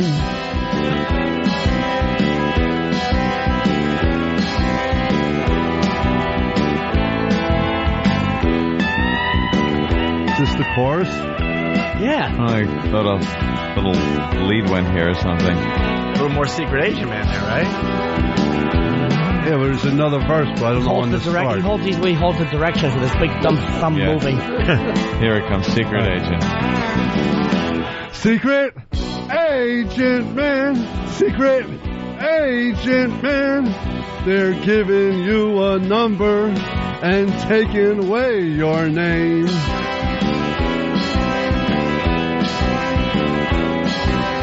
Swinging on the Riviera one day. Yeah, we're back with the Opie and Anthony show. Rich Voss in studio and Oscar De La Hoya. He only has a few minutes, we just found out, but sorry to make you wait in the green room there, Oscar. No problem. One of the greatest. Don't mind ever. at all. Yeah, it was a little strange. Oscar walked in and saying hi to everyone, and we're meeting him for the first time, and then he points at Rich Voss and goes, "Weren't you on that comic show?" Last Comic Standing, right? Man. Yeah, Last Comic Standing. You don't know how much that hurt. It hurt the rest all of of us. You would have been better off if you just slapped all of us in the face and then shook Rich's hand. Actually, you know what? Now that I think about it, you guys look familiar too. I mean, I've seen you somewhere. Oh, I don't know if he's telling the truth, but I'm going to go okay just to blow out your stupid While candle. you hang in rest areas? How does that look familiar? Oh boy. You know what he could do, right? Are you crazy? Are you crazy? It was a joke against Norton. And Kenny, if anything happens, do not protect Rich Voss. Let it just happen, please. I'll get a lot of enjoyment out of that. Well, Rich, the one you know, has a question for you. Why don't you ask him the question that you asked us just before he walked in? What's up, Rich? No, I was good just one. saying. Talk to me. The tough. Who do you think your toughest fight was? Like, you never fought like Hagler or anybody like that. I wouldn't even think about that. But you never fought Hagler. I just want to say, what year was Hagler fighting? In the he was 70s, right? 70s. I was just born. But so that's what I just wanted to ask you. If you ever fought Marvin Hagler, and who is next? LaMotta? He wants to know if you ever fought LaMotta? Or Sugar Ray Robinson? Do I look that old? Hagler ever fight Jack Johnson? Jesus, Rich. Yeah, are you trying to say that he looks that old? He wants to know. He doesn't even look like a fighter. That's how good he looks. He doesn't look like he's ever been hit. Like, I met Thomas Hearns, who was kind of like punch drunk, and he could barely talk. He doesn't... You know, now to think about it, didn't you win Last Comic Standing? He's basically saying, "Where's the funny?" He's basically telling you, or he's saying "Where's the funny?" Or he's saying you talk like you have cerebral palsy. Because that's the guy I wanted this year. Josh Blue. Yeah, Oscar, why no scars? Just you got a great cut man, doctor. Good cut man, good doctor. It looks like your face has never been touched. You know, it's funny. Looks like a goddamn actor. You know what I truly use is after every fight I put cold steak in my face. Really? Yeah, I do that. And And it really works. It really does. So. Dude, you've won 11, unless this is wrong, 11 world titles in 6 different weight divisions. Yeah, in 6 different weight classes. So. Is it easier to get heavier and fight or to get lighter and fight? I think it's easier. It's tougher to obviously jump different weight classes. I mean, that's why you don't see many fighters do it. But you know, it's been. I fought what's his name, Bernard Hopkins, who's a partner of mine now, at 160 middleweight, and he was just too big. Just too big. I mean, this guy's huge and too strong. What weight were you more comfortable at? Like in the 130s, 140s? Oh, 140s. Yeah, 147. So that's where I had my best fights against, you know, the Sugar Shane Mosleys. And I had this fight against this African kid, I Corte, which was a classic. I mean, so. Well, Shane Mosley, he beat you twice. Yeah, he beat me twice. And that was, have you ever beat him or no? Nope. He's just the guy that had your number. Yeah, bring that up. Well, he mentioned him. I believe me. I wouldn't have poked him with that one. Well, that's what you get for mentioning Rich Voss. You saw him on TV. I have to bring up Mosley. Why? What is it about him that gave you such trouble? You know what it is? His speed. He's just a fast fighter. I mean, he doesn't really hit too hard, but he's a fast fighter. And how quickly do you know? I think I'm in trouble with this guy. Right from the get-go. Really? Right from the first punch. So what happens? You make it through the round. You sit down. Do you say that to your corner guy? Do you go, look, I'm in trouble here, or do you try to, you know? You kind of keep it to yourself because the camera's on you, and you don't want like millions of people watching you saying, "Holy shit!" Yeah, like this guy. Oh my God, I'm getting my ass handed to me out there. So. Wow, that has got to be rough. That's unbelievable that you know from the first punch. Right from the first punch. Literally from the first punch, you know. And the speed, the power, you know. And the other way around, do you know from the first punch, like, man, I got this guy. Exactly. Yeah. Exactly. It's funny, but that's the way it is, yeah. So you've gotten punched by somebody and went, 11 rounds, 2 minutes, 58 seconds to go. Well, this kid I mentioned, I Corte, I mean, I literally thought he had bricks in his hands. I mean, the first punch he hit me with, I said, whoa, I mean, check these guys' gloves. I mean, this guy can hit. And it lasted 12 rounds. And in that last round, I had to win the last round to win the fight. And I had him on the ropes for like a minute, just punches after punches, and he wouldn't go down. And this guy just was, I mean, he was an animal. And you beat him though, right? I beat him, yeah. Who have you, you've lost 4 fights. I mean, 38, what is it, 30-4, his record, 38-4, yeah. You lost to Mosley twice. Hopkins. And who was the other one? And the other one was Trinidad, Felix Trinidad. Is that 3 different weight classes? That was, 3 different weight classes, yeah. The Felix Trinidad fight was a little, I would want to say a little controversial. I think that fight there should have gone my way. I think it should have gone my way, but you know, judges will be judges. Do you guys ever there's certain judges. Do you look at certain judges and go, all right, I know this guy is going to, do you have any power of having almost like a judge in a trial? If you feel he's biased, you can petition to have him removed. Is it like that in boxing? If there's a judge you feel kind of has a problem with you and you don't. You can beforehand. They give you a list of judges, but I mean, in this game in boxing, I mean that's one of the problems we have is that judges, you just never know who they're gonna go for. You know. Was Tyson as a fighter? Was Mike Tyson? I watched Tyson. It was like the whole country. All we're doing is waiting for him to recapture what we saw in 1980, which obviously not going to happen. Right. Was he as great a wrecking ball a fighter as everybody thought, or was he just really did have a bunch of weaker fighters that made him look like he was invincible? Tyson was an animal. I mean, this guy, we probably won't see another heavyweight champion like that in many years. You know, I have a little 8-month-year-old son, so I think in about 20 years we'll see, see him up in the ring, training him, training him already. Yeah. Who's your idol? Is it Chavez? Chavez, Julio Chavez, Sugar Ray Leonard, Marvin Hagler. Who do you think is the greatest fighter of all time? Of all time, I would have to say Sugar Ray Leonard is up there. Obviously, I mean, Muhammad Ali. Joe Louis was studying his fights. I think he was one of the greatest too. So, how about Foreman? Foreman was good. Foreman was He good. was just good, though. Okay. He was good. He was. Yeah, but he also retired when he was at the top of his game, so you don't even know what he was capable of doing. Exactly. And then comes back when he was 38 or something. Well, he like came that. back, I think, at 50, didn't he? No, he was in his 40s to fight. I know he worked his way up and he fought Holyfield and he lost. I think it was a 15-round decision. I want to say, he lost, or 12-round decision. He actually lost. No, but he won the world title. I think at his last fight against Michael Moore, he knocked him out at 50 years old or something. I didn't know he. It's but Michael Moore is like just a fact movie maker. Yeah, he writes. He writes silly books. Sorry, what a dope I am. I'm like, who? I get confused. Hey, I'm actually getting a note. He has to go. Are you leaving? Yeah. You got a very busy schedule or something? Busy. Saying that. What are we out plugging?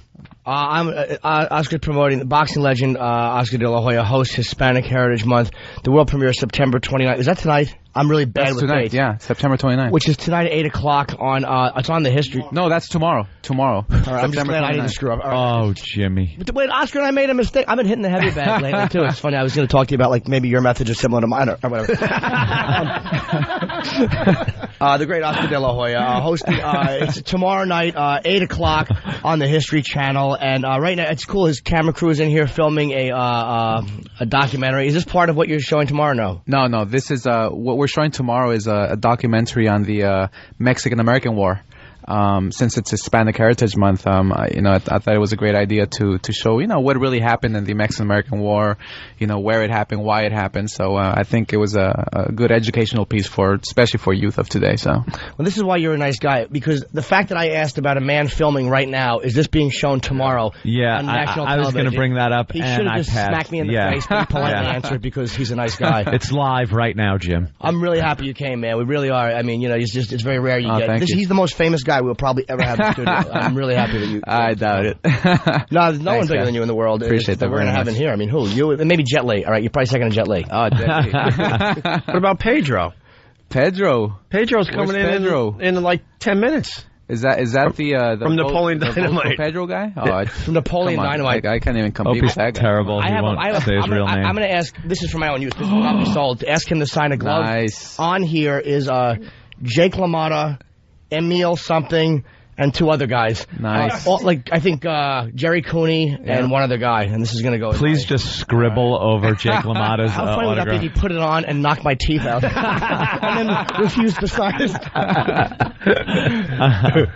Very good. Well, thank you for coming, man. We're really sorry you're leaving. Absolutely. And one more time, man. One more time. It's tomorrow night, 8 o'clock on the History Channel, hosting a Hispanic Heritage Month world premiere about the Mexican-American War. Yeah. Okay, good. Remember that one, Jim?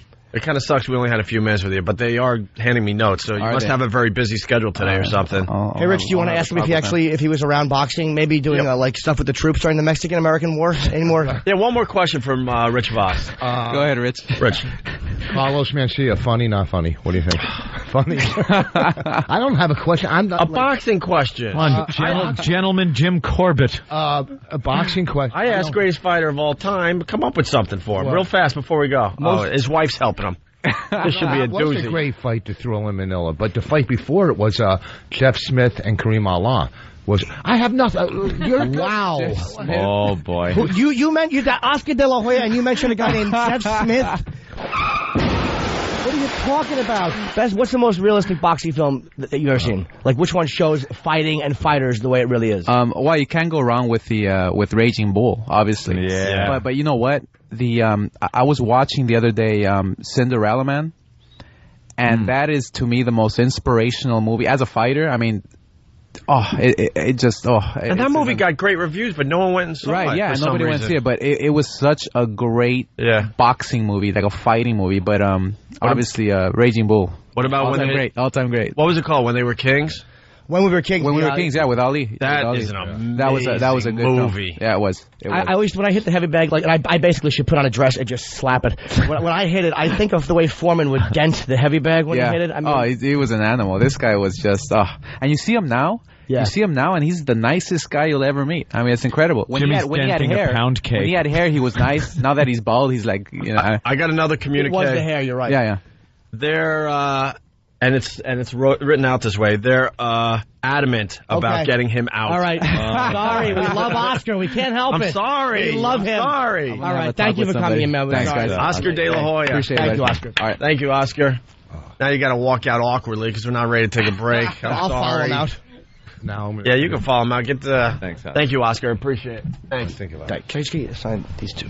There it is. Look at Jimmy getting his autographs. Thank you, buddy. That's cool. I'm thinking about getting it on video and little Iraq's flash camera. Is that a my first camera, Iraq?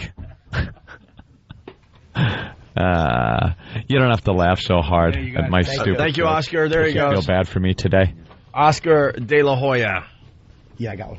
Dude, how cool is that? You got a boxing glove. Yeah, man. That's. He was cool. We could have done another half hour with that guy. Great. Yeah, I know. He was great. Jimmy gets the coolest stuff to have signed. Well, like, it's not just sign this piece of paper. No, he went into a panic. He didn't have anything for Oscar to sign. So he sent Nosferatu back to XM to get the glove. And I thank you, by the way, to the intern who got it. I was like, why didn't I get something for him to sign? I mean, it's like, and I don't eBay any of this stuff, man. This is going to go up in the apartment, and I'll save it. But I wish I had Cooney, LaMotta, Oscar, Emil, and Emil is one of the fighters. He killed a guy in the ring years ago. Oh, yeah. Yeah, many years ago. Yeah, what year was that again? I don't, Rich. I don't know. But I heard, again, I'm not going to slander. And he had to live with that his entire life, obviously, but... The rumor I heard was that he was gay, and that it was okay, that's... All right, yeah. I knew there was a story behind this. Kind of common knowledge in the business or whatever. The story gets hot? Yeah. And there was the guy was taunting him about it or whatever, and he killed him in the ring for it. Wow. And that'll show you. Yeah, that would definitely... Where did you meet him that you got his autograph? I went to a boxing thing where I got Jake LaMotta. I got everybody. Not the dead guy. The other guy. All right, let's say hi to Nikki in New York. Nikki. Explain sometimes to Rich. Nikki. Nikki? Nikki, New York. Hello. Hi. Hey. Hi. So? You're on the air. Question, please. Question. Okay, I'm just wondering, do you guys shop at the Stupid People store to get all your guests on? The Stupid People store. What are you talking about? Where that? Retards to get on there, and then you guys think they're like so hilarious. They're stupid. Who? Oscar? You didn't like Oscar? Okay, not Oscar. All right, who are you talking about? Are you talking about me, Rich Voss? Okay, no, I'm talking about the guy that was just on singing Secret Agent Man. You don't understand the Secret Agent Man song and the humor in that? Wait, all right, so what's the problem? So he's got to be like slightly retarded, right? Well, all right, so you're mad because we got someone that's slightly retarded singing Secret Agent Man. And the segment before that, you're like talking about people with suicide and stuff. And then you have him on there, and you're cracking up at him. I know. I actually, to be honest with you, I'm on the show occasionally. This is Jim Norton, and I agree with you. I think sometimes the segments are very tastelessly mixed, and I don't like any type of humor being poked in a certain way. I feel it was handled incorrectly. Is that kind of the way you feel? Yeah, exactly. You're talking about suicide, and then you have a retard guy on there, and you're cracking up at him. Well, did you actually has suicide affect? I have to tell you, I thought it was really stupid. It wasn't even fun. I couldn't agree more. Have you had somebody in your life commit suicide? I mean, I think it's a very serious subject. Yes, I have. You have. Oh, see, there you go. A little close to home. Little too close to home there, Nikki. Thanks for the laugh. That's what happens. Now that's awful, Nikki. Wait, Nikki. Like regular people on there that other people. Nikki, did you have to clean up the blood yourself, or did you get a cleaning crew? Who was it, Nikki? No, I save it for you so you can come over and lick it up. Nikki, who was it? Ooh. Gotcha. Nikki, who was it? Yeah, who was it? That was my cousin. Okay.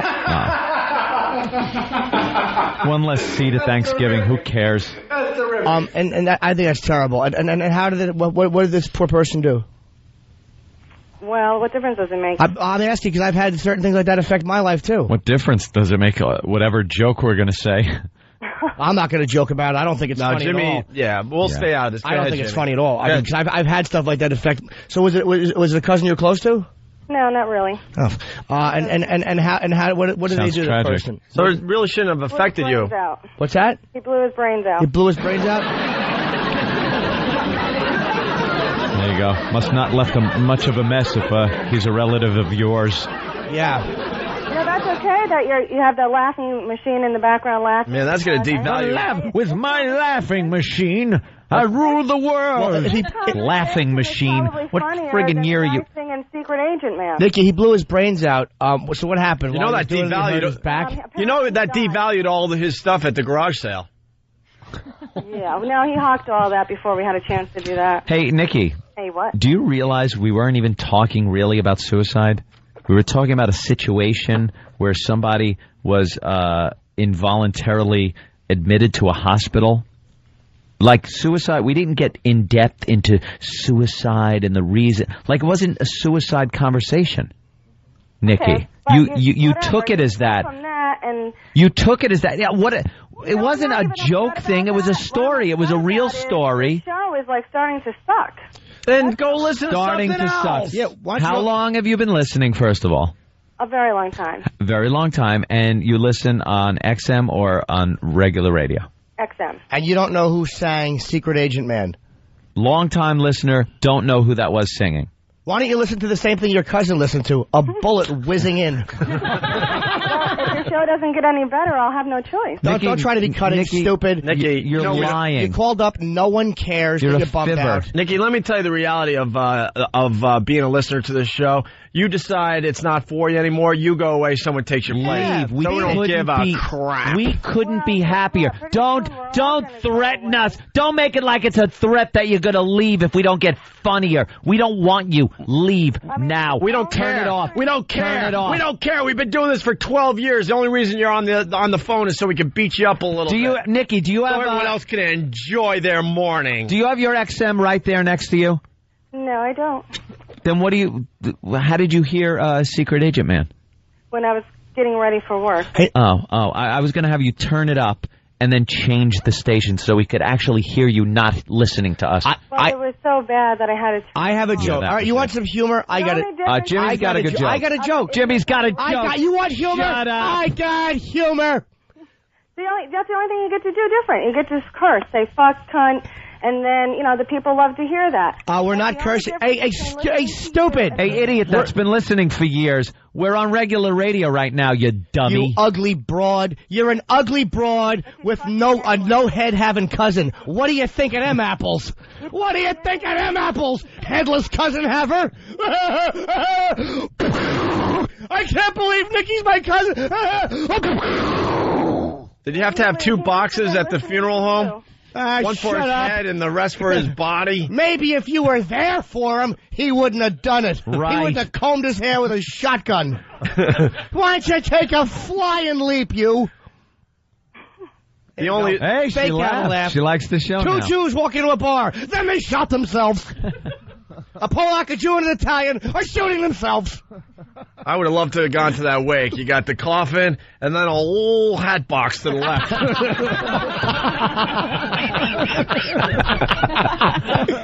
I think we have a nomination. That's right. Just a whole hat box. I don't give a crap about you, your cousin, or your life. That's right. We think it's a hoot. Is your last name Dwyer? Are you done, Nikki? Are you done? No. No, we could do this all day. We're going to continue goofing on you and your hatless cousin. Well, bring it on. Shut up. All right, Nikki, why don't you show some dignity and just hang up. You've been beaten up already. Just hang up. Do what you don't do in your personal life. Have some self-respect. You tried to call the radio show.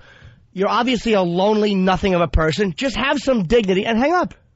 Hold on a minute. Here you go, Nikki. Got this. This is for you, Buttercup. There's a man who leads a life of danger. Everyone he meets, he stays a stranger. Every move he makes, another chance he takes. Odds are he won't live to see tomorrow. You like it, Nikki? Secret Agent Man, Secret Agent Man. They're giving you a number and taking away your name. That's my favorite part now, by the way. Way your name. Have a nice day. She hung up. Did she? I swear to God, she hung up. I really wish Kenny was related to her as a cousin. Let me just explain why I can no longer make eye contact with Kenny. Yeah. Not only did he not need a lyric sheet, he was holding the mic with both hands and shaking it like he was the third superstar in the Idol Maker. Who are you, Cesare? I just want to take you where I'm going. If anyone remembers that Ray Sharkey movie from the early 80s. Go check out. Have a little AIDS, Ray. Go check out the video of Club Soda Kenny singing Secret Asian Man on YouTube. It's great. Hey, Manny in Texas, what's up? Manny. Manola. Start off, Anthony, we're holding there. Opie, that was the line of the day. It wasn't even a line. That was a perfectly timed laugh when that stupid bitch said about her cousin dying. That was that definitely is the top nominee for line of the day. By the way, I went with the real laugh today instead of the obnoxious one because I wanted to hurt just a little bit more. Just a little bit more. It was beautifully timed. It was perfect. Yeah, I got good comedic timing. Thank you, guys. I think. All right, Manny. Hey, we got to take a break. Ant's got to do some phone calls. We got Rich Voss and Bonnie in studio. And we have a couple of guests as well. Are they here yet or not yet? Yes. Oh. Who's here? Oh, Pedro's here. Nice. Ephraim. Pedro from Napoleon Dynamite in studio next. It's the Opie and Anthony Show. Can I do one thing before we go? One more quick plug for Oscar De La Hoya hosting the Hispanic Heritage Month world premiere tomorrow night at 8 o'clock on the History Channel for the Mexican-American War. And thank you to him for coming in. Oh, my God, really fast. We started something really crazy on our XM show. We want to bring it to the commercial radio stations. We got an update from Dugout Doug. Go, Doug. I watched that dancing show last night, and I was gleaming as Jerry Springer stays yet another week. Yes. Yeah. We have decided to make Jerry Springer the winner of Dancing with the Stars or Dancing with Stars or whatever the hell it's called. We need all the fans, we forgot to mention that on this, to vote for Springer. He called in on XM. He was actually very cool. We would love to see him. He promised to dedicate it to the Opie and Anthony Show if he wins. Yep. And we know the show blows. You don't have to watch it. Well, we're doing what we can. Just vote for him. Yeah, we just want to show the power of this radio show. So it's Dancing with the Stars. We're going to force them to deem to make Jerry Springer the winner at the end of this thing. Where do they go to vote? I don't even know, Doug. It's on the TV station website. I don't have the address on me, but I can tell you this. When the woman that got voted off started crying, when the hosts sighed and the crowd booed, I felt energized. People, oh, is that great? Jerry Springer cannot dance to save his life, and he was shocked that he stayed. If this guy goes another 3 weeks... Get him on the phone. Get Jerry Springer on the phone. Yeah. If he does it because we are influencing it, trust me, everybody out there, you'll feel great about yourself. Who got voted off? Harry Hamlin, and I don't know who the dancer was. Not Harry Hamlin. Not Harry. Creamy. Do you like him, Bonnie? Well, his wife did so well last year. Lisa Rinna? Yeah, Lips Rinna. Yeah, Lips Rinna. Lips Rinna. Oh, I like her. You ever see her face without makeup? It's a horror show, man. The announcer. It is a horror show. Like someone threw like just a whole cup of acid right in her face. Wow. They cover up a world of hurt with that makeup. So, Doug, your website is what, and where do they go to vote for Springer? Real fast, we got to take a break. I have no idea. No, come on, man. Get the good plug in. You don't get the good plugs over here. You guys are hosting that incredible video from Cleveland, the foaming blank. I'm sorry. You were talking about my website. That would be oaexperience.com. oaexperience.com. They have a video we can't host, unfortunately, because of the rules and regulations. So we gave it to Doug. It's a girl that was doing a thing in the studio in Cleveland. It's foamed. It's Diet Coke and Mentos, but it's not not the typical way you do those type of experiments. It's foaming blank. Fill in the blank and go check it out. Looked like it had rabies. And Mike, and Doug, go to where to vote for Springer? Now, see, that's what I thought you asked the first time. That I have no idea. I guess you go to the ABC website and go with Dancing with the Stars or something like that. Yeah, the ABC, then yeah, it's definitely on that website. But you can only do it during the 30 minutes of the show on Tuesday nights. We want everyone to vote for Springer as a goof, and we want to show the power of this show and make him the winner. We did this with the Big Brother competition. We did this with Rockstar, was it called? Yeah. Rockstar, we got a guy voted back on the show for a night. So we got a lot of power with this program. Hey, Doug, you're a pretty big guy, right? I remember you. Yes. You can you handle yourself physically? Yes. All right, can you email me? I got a question for you. I don't need you to beat anybody up. I just got a question for you. No problem. Thank you. right. I don't have your regular email. Thank you, Cupcake. All right, thanks, Doug. Ant's got to make some phone calls. Ray in St. Louis, real fast. What's going on, guys? You guys are killing me with the Secret Agent Man song. It's good, right? I think it's great. In it day and night in the shower. Oh my God! Really, and it's awful enough to hear it, but then to hear it in his voice, it just makes it even worse. And I'm trying to sing it in his voice. Agent Man. Look at this. Look at this guy taking away my my happiness. Mike in Jersey, go. What's up, guys? Hey, Ope, I got to call you out on it. Jimmy was ranting and rolling. You threw that coffin line out there, got no response, waited about 30 seconds, threw it out again, and got a big laugh. I got excited, and I had a coffin line. No, he threw it out better the second time. I had enough confidence. I knew it was going to work, but I got excited and jumped on Jimmy, which wasn't cool. So I sat back, waited, and I knew it was going to work, so I did it again. That happens from time to time on this show. Yeah, sometimes you fire a line out a second time. We've all done it where no one hears it, and you're like, all right, good, I got to throw a free pitch, and then you do it again. I got a genuine laugh out of it. And you usually don't get genuine laughs from me, Jimmy? No, out of a second time hearing it, I never hear a joke for a second time. All right. Bill from Waterford said I could take the rest of the day off, so I'm going to do that. No. So it's just going to be you and Rich at this point, because Ant's doing Fighting for line of the day. Ant's doing phone calls. I don't need to work anymore today, so it's you two. You guys just do the show. Maybe I have Oscar come back. All right. And we talk. It's Opie, Anthony, Jim Norton. Rich Bonney. And Mike Kenny. And Is that our name now, Rich Bonney? And them. Rich Bonney. And Travis. You're checking out the Opie and Anthony show. Anthony's back at studio. Oh, yeah. I went out to make some phone calls. Make some phone calls to no less than 3 doctors that could... Oh, hold on. Get it? Hold on. Jesus Christ, I don't want to miss this one. Your phone's ringing? Yeah. Okay. Hello? Speaking. Oh, you actually got a person on the phone. Oh. Man's talking to the hospital. Someone's on the phone. He's getting an update on his girl. I hear about the residents meeting all the time. Yes.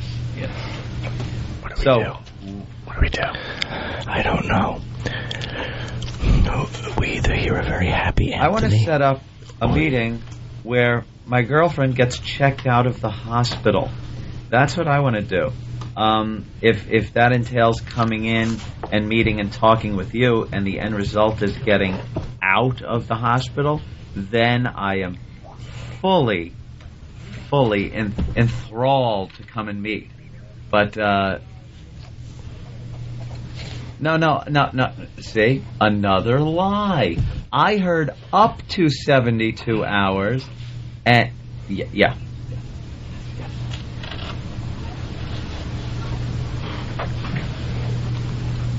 Uh-oh. There's another thing that I'm hearing. Wait, I just want to explain to you what I'm hearing all the time.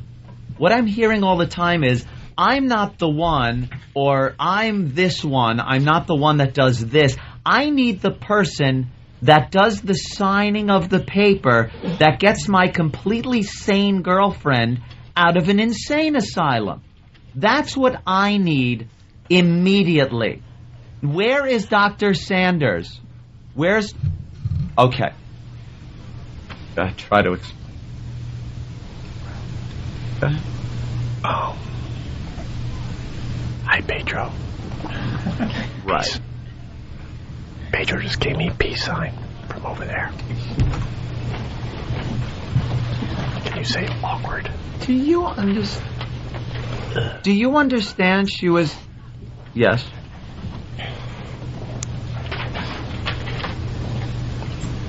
You do understand she was interviewed intoxicated.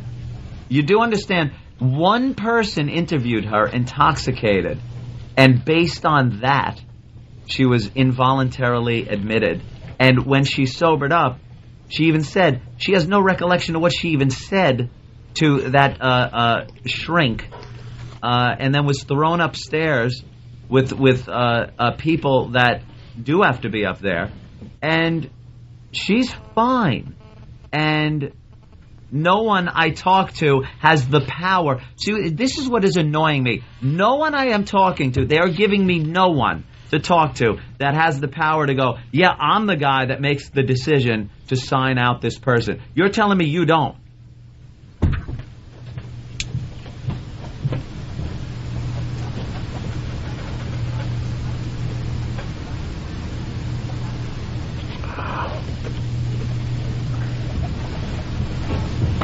He's listening. He's listening. He's listening. He's listening on the phone. Apparently, she's giving him directions to the pit. Have you spoken to her?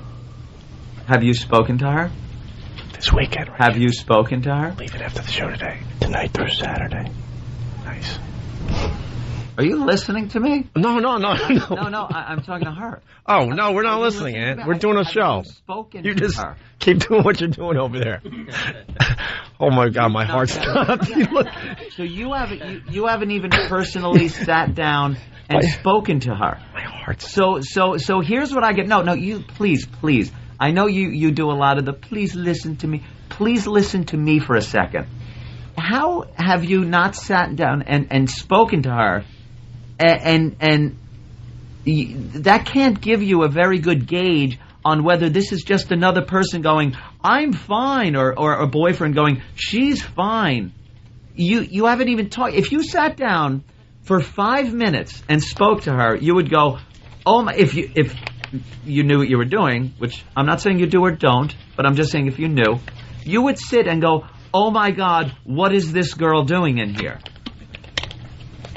I would suggest talking to her.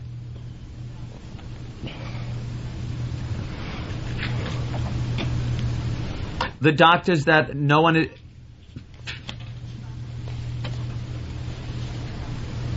The doctors that have met with her, the ones that we can't ever talk to for some reason, those are the ones... Okay, how about an hour? I can be there in an hour. How about 9:30? Unfortunately, what? You're having an off-site meeting. Here's another thing that bugs... Here's another thing that bothers me a lot. Every time I try to get in touch with one of the doctors that can do something...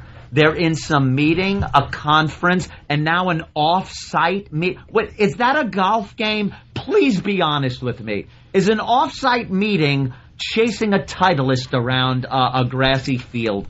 Because I want to talk to somebody that signs the paper. Dr. Sanders.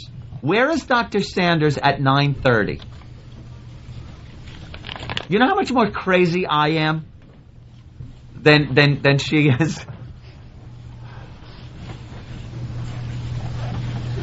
You're going to see if he's available at 11:30.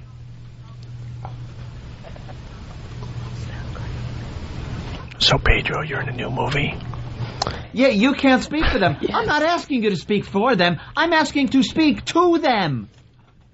You don't understand how frustrating this is. And no matter how much of the voice you put on, the calming thing they teach you in school, I am fucking livid. You don't understand how upsetting this is because she is so upset. Because she got drunk because her boyfriend of 7 years, who she's never had an argument with, had an argument with her. And she decided she was going to get drunk, like I did 2 nights before that, because I was in an argument with a girl that we had never been in an argument in 7 years. And she went on a bender. That's it.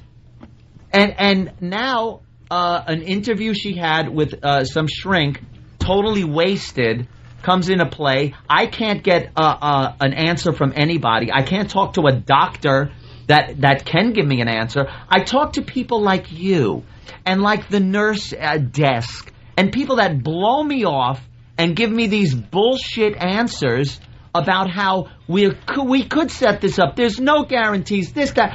I want an answer.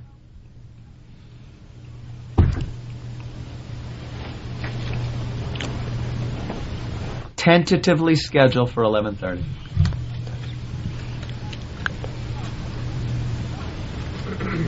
$12:31. How was it working with Jessica Simpson? What's this off? Hot.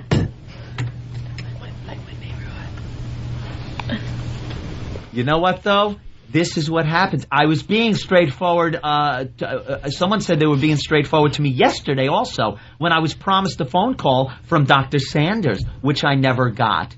This straightforward crap isn't working. I'm not believing it. I'm seeing a bunch of lying people here. A bunch of people that are putting me and my girl off. That are pushing things hours ahead until conveniently enough, oh, it's too late. You know what I want to do? I want to meet with someone ASAP so she could get out of there today. Today.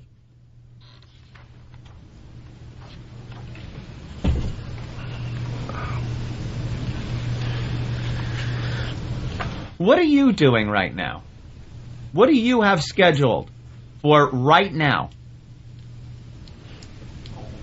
Team report. What is team report? How about you schedule a meeting with my girlfriend? That way you can talk to her. I'm not being abusive. Abusive? Wow. I am being adamant. I am being passionate. I am being upset. You're going to call me back in 10 minutes. And I was hung up on by a social worker. A social worker. Hi. Yeah. She didn't hang up on you. No, she did. Oh. I was hung up. Because it was a three-way call with my sister and a social worker. Nuts. And I'm being abusive right. to her. You know, don't throw it. You're gonna need the phone. Don't throw it. No, I need this phone. Don't throw it. This phone would be through the wall. That's what you deal with. That's what you deal with the medical community. It's off-site thing. The past 3 days have been nothing but this off-site, these vagaries of what these doctors do.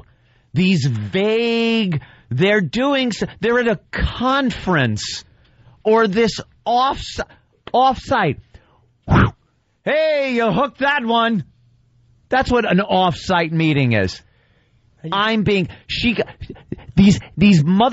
put me through and my girlfriend, more importantly, through this crap, and I'm the one that's being abusive. You weren't being abusive. You lock people up. I'm trying to get an honest goddamn answer out of these people. Unbelievable.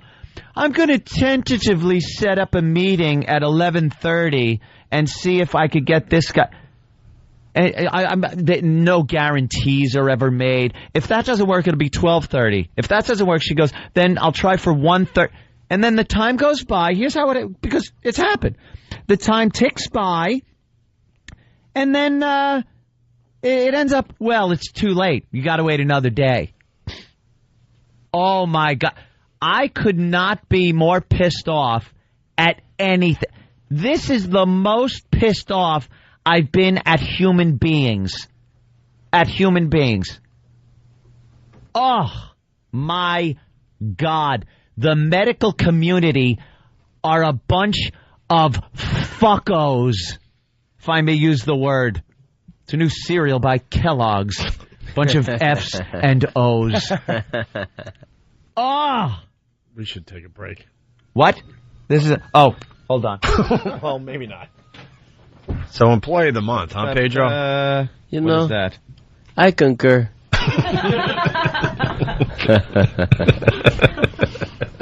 No. Oh, boy. What happened, Ant? What happened? Nothing. I'm just getting a text from my girlfriend's sister. She just got to, call that woman back, I guess, and give her the rational good cop portion of that program. Right. Yeah. What kind of social worker, because you weren't being abusive, you were just annoyed, interprets that as abuse? You see how they overreact. What she can't handle having a heated discussion with someone who doesn't agree with her? No. Ugh. That's a social worker? Jesus. If they aren't all nice to her, she loses it and hangs up. What a pig. Unbelievable. All right, we're going to take a break. All right, I'll make one more phone call. Monsters. You're leaving? No, if we're taking a break. Yeah, we're taking a break. I asked Mark if we could go late on this side of the show. What did he say? We're still talking to him. What is he? He's having an off-site meeting? What's the problem? We go late. If the affiliates want to keep going with us, then they keep going with us. That's what I say. Okay. Do you ever see the way Mark's slacks fit? It's Opie, Anthony, Jim Norton, and Pedro. Hello. Employee of the month? Employee of the month with Dane Cook and Jessica Simpson. kidding, What? man. Holy Jesus, sorry you've been there. No, I'm right there. I'm right there with you. Yeah, we'll talk to him next, Sure, okay? sure. Can I go right now? Go for it, dude. Go. Your real name's Kick it out. Efron? Who's that? Efren? Yeah, Efren. Efren. Yo, what up? Hey, how you guys doing? Hey there, hi there, ho there. What?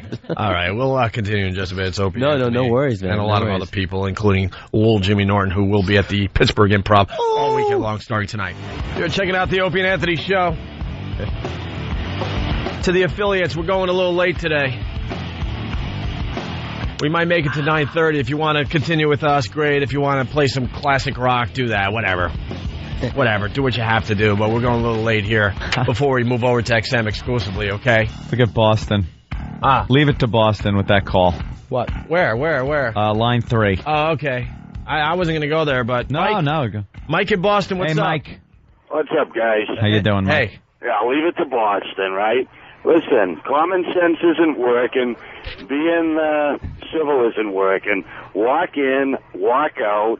End of story. Deal with the repercussions afterwards. Well, Mike, that was the in case of emergency break glass, and I was getting very close to that point where I was going to pull the Cobra up, and you would see a wonderful Fox 5 would probably cover it. A wonderful high-speed chase in of a Shelby GT 500 Cobra. And probably would be great is one of those new. What are the cops using these days? The new pursuit vehicles, the Chargers. I'd blow the doors off. I defy any cop out there to catch me in their Charger. I'm putting a challenge out to the police. Oh, great. No charges. I'm kidding. I'm totally kidding. Please, police officers. He's lost his mind. Now he's attacking the people that love us. Hopefully, all I could do is throw my pile of PBA cards out and hope it covers his windshield. Hopefully, you got a full house. But no, dude, it was like you were saying. Like, you go fast in that car, and what are they going to do? Stop you and look at and like find the car? What are they going to do? Cares? Right? Who cares? I got a couple of keys in the trunk. Fine. You think I'm popping the trunk for him? They're going to have to work for it. I love when people try to tell you what you can do. Dude, if the police officer doesn't have a comment and say, please, you don't have to let him search the car. You can go. You're free to go. Well, in the crime, man. Just walk out of the hospital. No, actually, it is a crime. We got an update. Late breaking news. We went into the break, and Anthony went into the office to make some more phone calls. I got a call, waiting, as I was talking to my girlfriend's sister, who was, going to play the good cop to my just what you heard on the other bad cop to the social worker. And I guess she had a couple of minutes to think it over, the social worker, and I got a call back. And I do have a meeting to go to at 11:30. She goes, come in for the meeting, and your girlfriend will be discharged immediately after the meeting. She goes, everything is being set up. She will be discharged. I think that might have gotten to. I think actually either that might have happened or they will commit me based on that phone call. Could you do us all a favor and have the meeting in the parking lot? Because I think maybe it's on got to be maybe a on public place. Maybe on a picnic table so you have a chance to run if they do go after you. So far it looks like good news because there is she spoke with everybody, all the parties involved. Meeting 11:30 just to meet face to face, and then everything is being put through, and she will be released. Please show up in the today. Nazi helmet. You want me to show up with the Nazi helmet? But please don't mention it. Just talk very logically. Just talk completely normal with the Nazi helmet on? Say, look, the problem with psychiatry, and then just have the Nazi helmet on. Tell her she's being so glib. Yes. Say, I say, look, this is a big problem here. I'd like to exterminate it.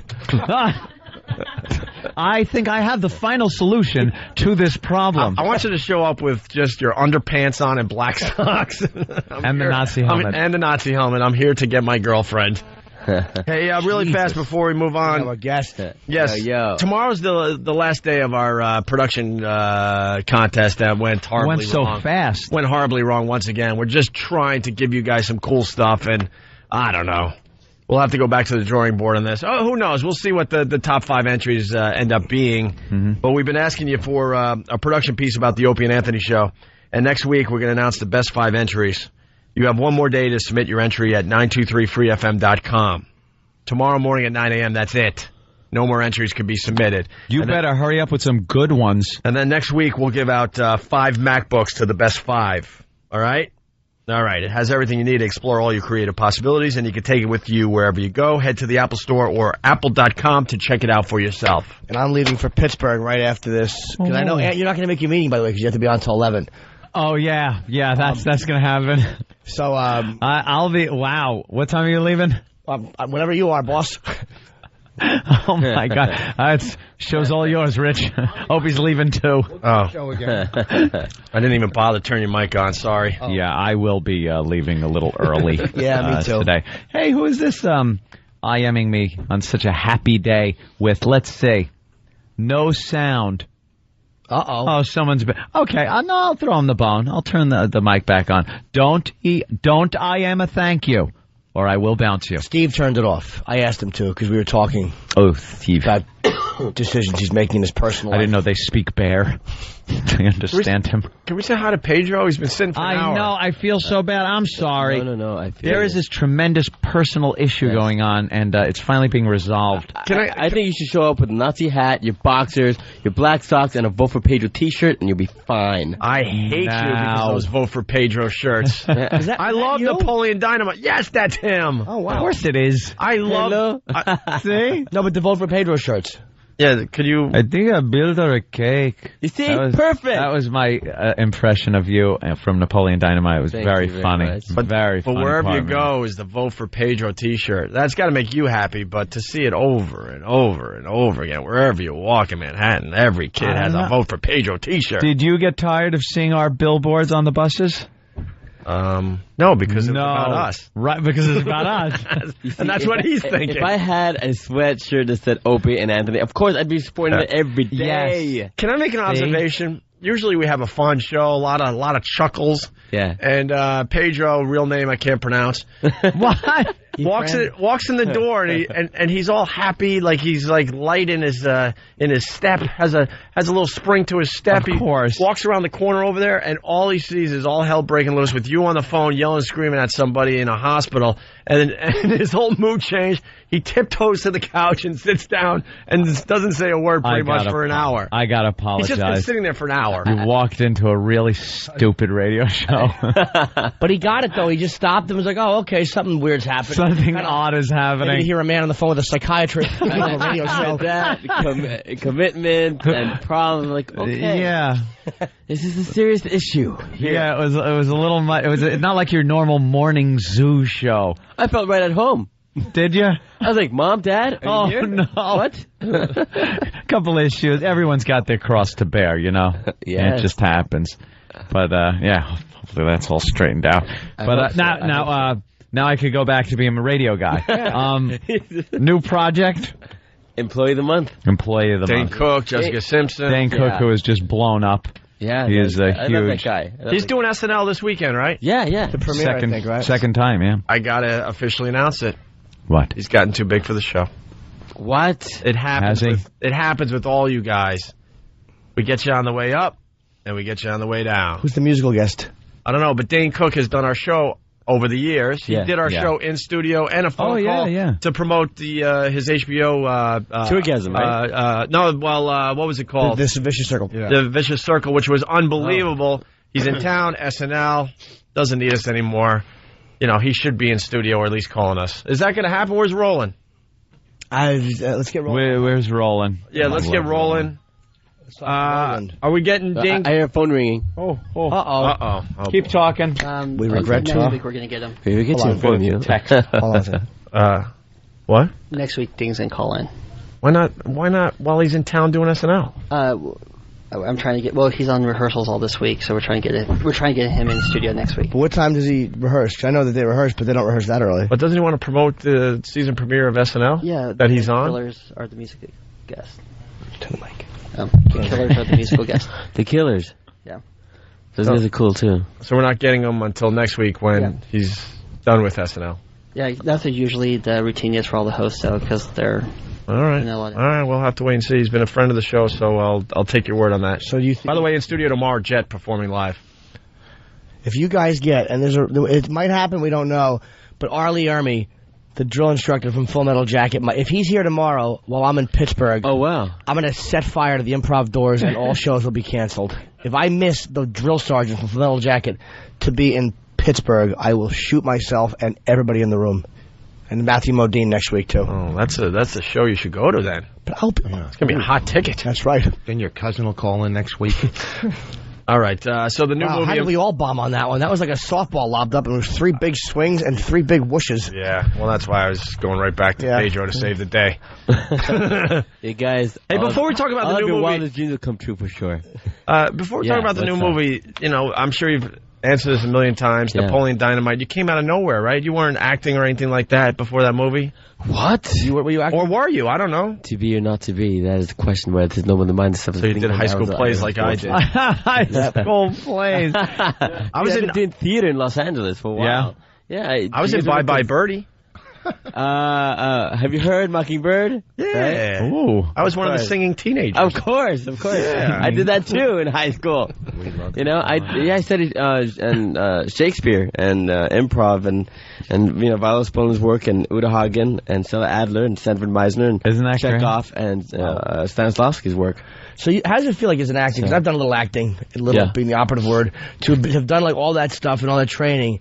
And then you get known for this weird role, and it's like everybody calls you by that character name. Well, there's the inside work and there's the outside work. Everybody recognizes me as the outside world of the work. And it's always about the work. You do theater and you study like Tennessee Williams and Arthur Miller, and David Mamet, and it's there's three parts to it that I always see it as is acting for the artist, right? Acting in the business and acting in the business of Hollywood.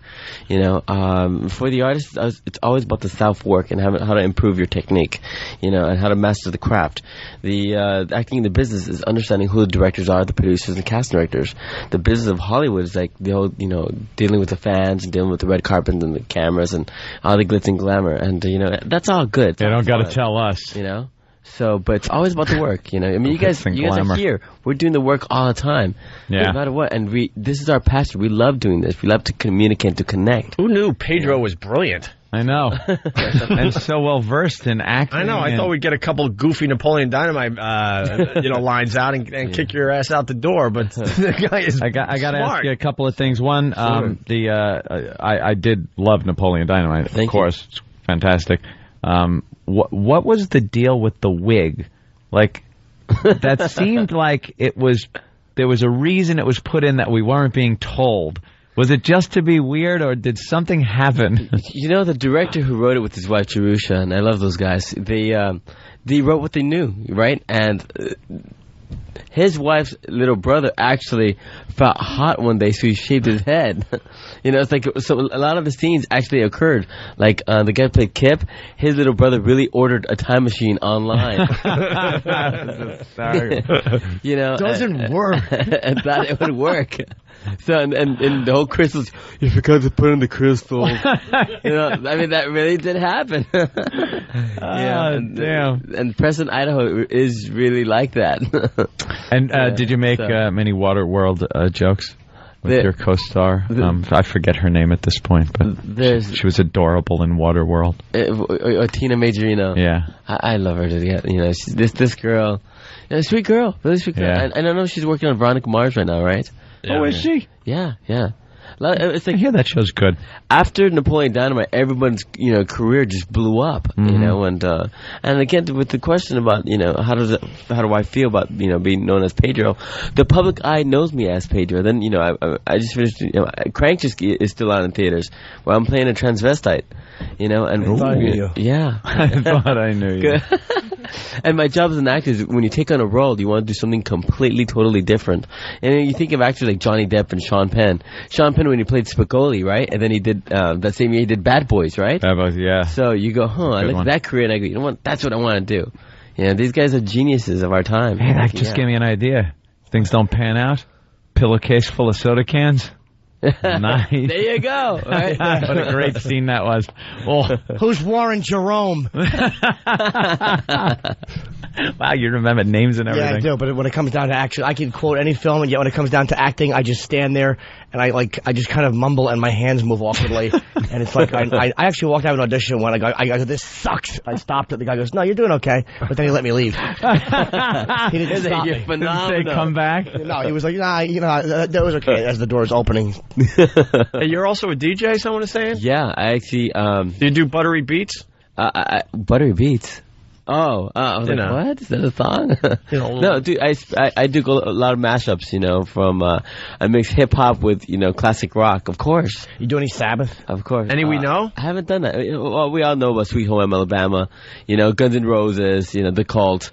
I like mixing Hard House with, bands like Depeche Mode and Adamant. I recently did Hard House with the Beatles, and it was just great. I mean, you should have brought that in. We would have played it for you. Really? Well, I got a website. It's called EphraimRamirez.net, and I also have a MySpace account. It's myspace.com/EphraimRamirez. And Ephraim is E-F-R-A-N. E-F-R-E-N. Oh, E-N. I'm sorry. You got differently. E-F-R-E-N. You got counterfeiters on there? Let me tell you, it's Ephraim Ramirez, okay?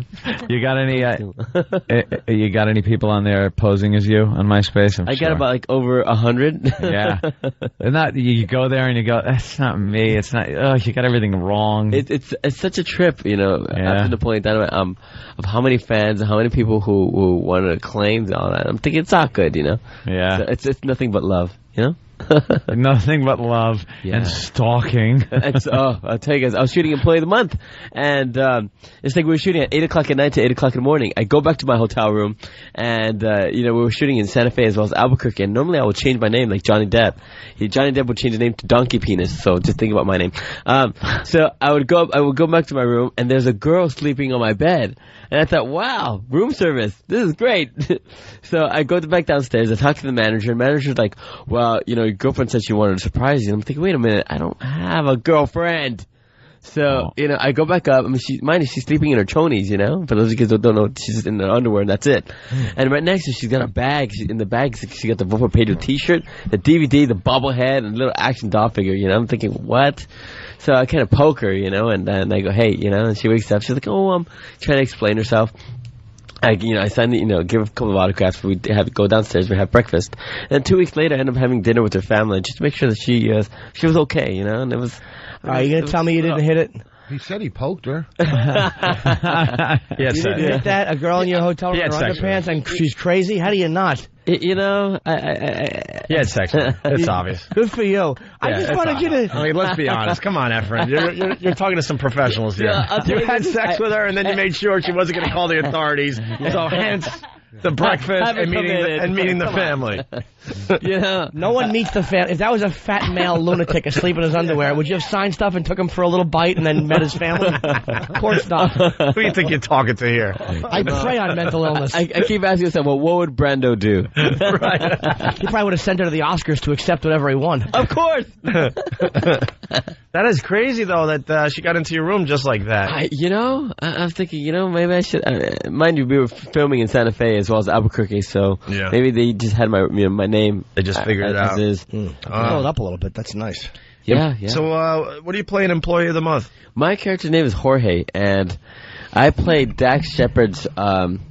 I would say slave. It's Dane Cook and Dax Shepard who not only are fighting to become the Employee of the Month, but they're fighting for Jessica Simpson's love. And I'm best friends to Dax Shepard, and I help him out, try to figure out how to help him win the Employee of the Month and win Jessica's heart. But all the things that happen in this film, it's really funny. Greg Coolidge, who not only, he directed it, but he wrote it, and he's an actor himself, so he understood the characters. And with an ensemble cast like Andy Dick and Sean Whalen, Tim Baxter, and then Danny Woodburn, these guys are really funny. Mm-hmm. So, people always wonder about Jessica Simpson. They're like, well, she's a musician, she's not an actress. But, she too is an entertainer, and this role was written for her. She plays a really sweet girl. So, wrapped around all these kooky, comedic character actors. So, of course it's going to work. I went to the premiere, and the film is really good. Tell us something about Jessica Simpson we don't know. She really knows how to bake cookies. Really? She's a really good cook. Does she eat her own boogers? I don't know about that. That would be interesting to that could add the flavor to the cookies, right? That wouldn't bother me a bit. I'd still make out with her with one glistening on her lip. Well, I did play her little sister's boyfriend in a video. You know, did it to her boyfriend. I thought, well, you know, would that be wrong if I played your little sister's boyfriend and trying to hit up on Jessica? You know? No, not at all. Oh, well. How old is your little sister? I don't know. I just know as long as she's legal, that's fine. Yeah. Didn't something go on with Andy Dick on the set for that show? Like, didn't he, like, snap or lose it? I mean, Andy Dick's, as we all know, Andy Dick's always Andy Dick. You know, he's really wild and rambunctious, and I really love that guy. You know, but working on the set, mind you, I think we're all delirious at some point because, I mean, we're really shooting long hours. It's about 5 o'clock in the morning, and we're all, like, strung out on Red Bull and coffee.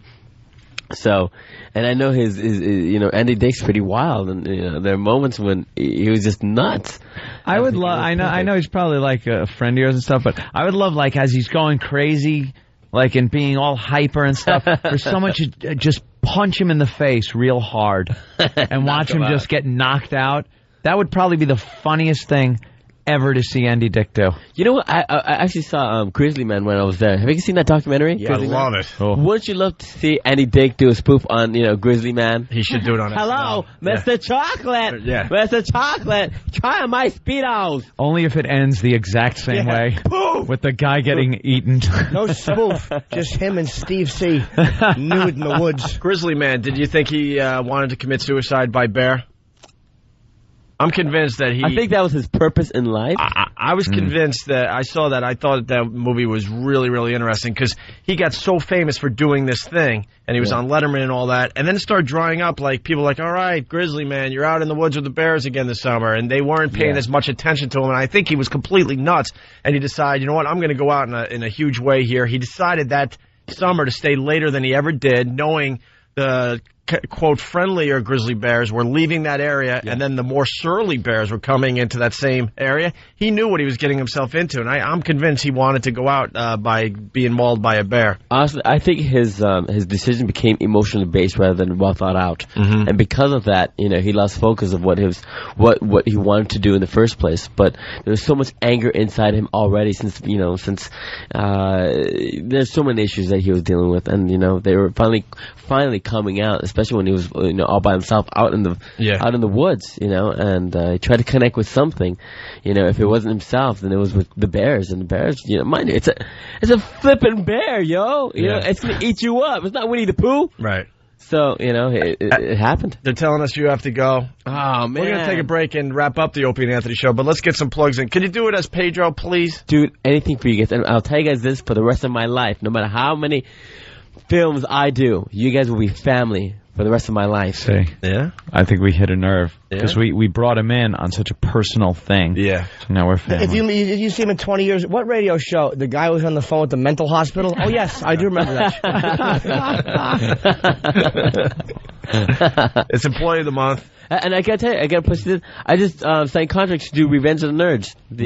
Yeah. They're remaking it? They're remaking it. Oh, nice. You're going to be perfect for that movie. What role are you doing? My character's name is Santiago. I'm a foreign exchange student from Spain. Are they rewriting it or are they remaking it? They're remaking it, but it has like a different ending, you know. Updated. And they're updating it with the new technology that's out there now. Yeah. I'd hate to see him play that same song that they played. Right. It's a little dated. Yeah, but the script is really good, guys. I'm really excited to do this project. Vote for Pedro? Or something. Are you happy to have a white family now? That we're... Oh, yeah. You know, it's like, oh, wait, you guys are white? What, Rich? What? I don't know what you mean. Try the wine. This is his family now. Oh, he's walking here. He's walking. Where are you going? Yeah, he knows he's bombing. All right, Efren, it was a pleasure. Efren Ramirez from Employee of the Month. It's my pleasure meeting you guys. All right, we're going to wrap up this mess next. Wait, we got to plug Employee of the Month. We did. Oh, okay. What movie are we plugging? Open Friday Wide. With Dane Cook and Jessica Simpson and yourself, and who else is in it? Dak Shepard, you know, Sean Whalen, Danny Woodburn, Tim Bagley, and Andy Dick. This Friday. Oh, and he also likes banging stalkers. Sleeping lunatics. Yeah. Poking. Poking. They can all find me on myspace.com/Efren Ramirez. Hold on, Roland has something. Roland what? Oh, Roland has Roland. Yes. The movie's out October 6th. Why? Oh. What's out? All right, a week from Friday. What's out October 6th? Can we just leave the show? Play of the month. I also have Crank, right? Crank. Yeah. All right, the wheels are falling off. Efren, thank you. Efren Ramirez. We're trying to figure out what to do. It's been a crazy morning. Should we just leave? Uh-oh, phone call, though. Phone call. That wasn't me. That was Who me. was that? That was me. I'm sorry. Oh, go ahead. Yell at that doctor. Doctor? No, it's my girlfriend. Oh. See, she was listening to the show. You told me you didn't poke her. Uh-oh. Or it's actually her. I'm sorry. I met this girl. I was DJing in Milwaukee. Yeah. In a club called Cannes, and this girl, she's the one, and she's really beautiful, and she's a heart attack, and her name is Romina. So, she's it. Look at him. Wait, I thought you and your publicist. Okay. I'll call you in about 5 minutes. Okay. I'm just letting it. I'm letting the world know how much I'm in love with you. He's got some explaining to do. Bye. Is that the one you met on the sleeping on the bed? No. If you dated her, I would just hold you. Okay. Why don't we just wrap up the show? Okay, let's do that. All right. We're gonna continue over at XM Satellite Radio.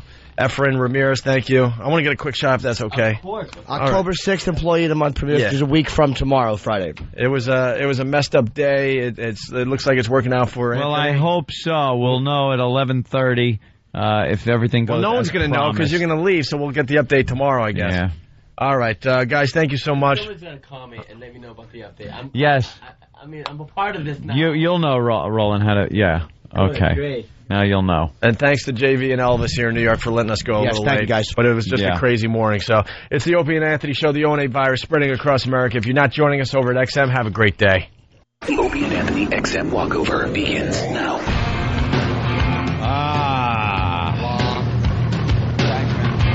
Ant's on the phone. We're walking down the sidewalk. The whole thing happened here. Opie, you're way ahead of me. I know. Where are you, Jimmy? I'm back here and I'm scared.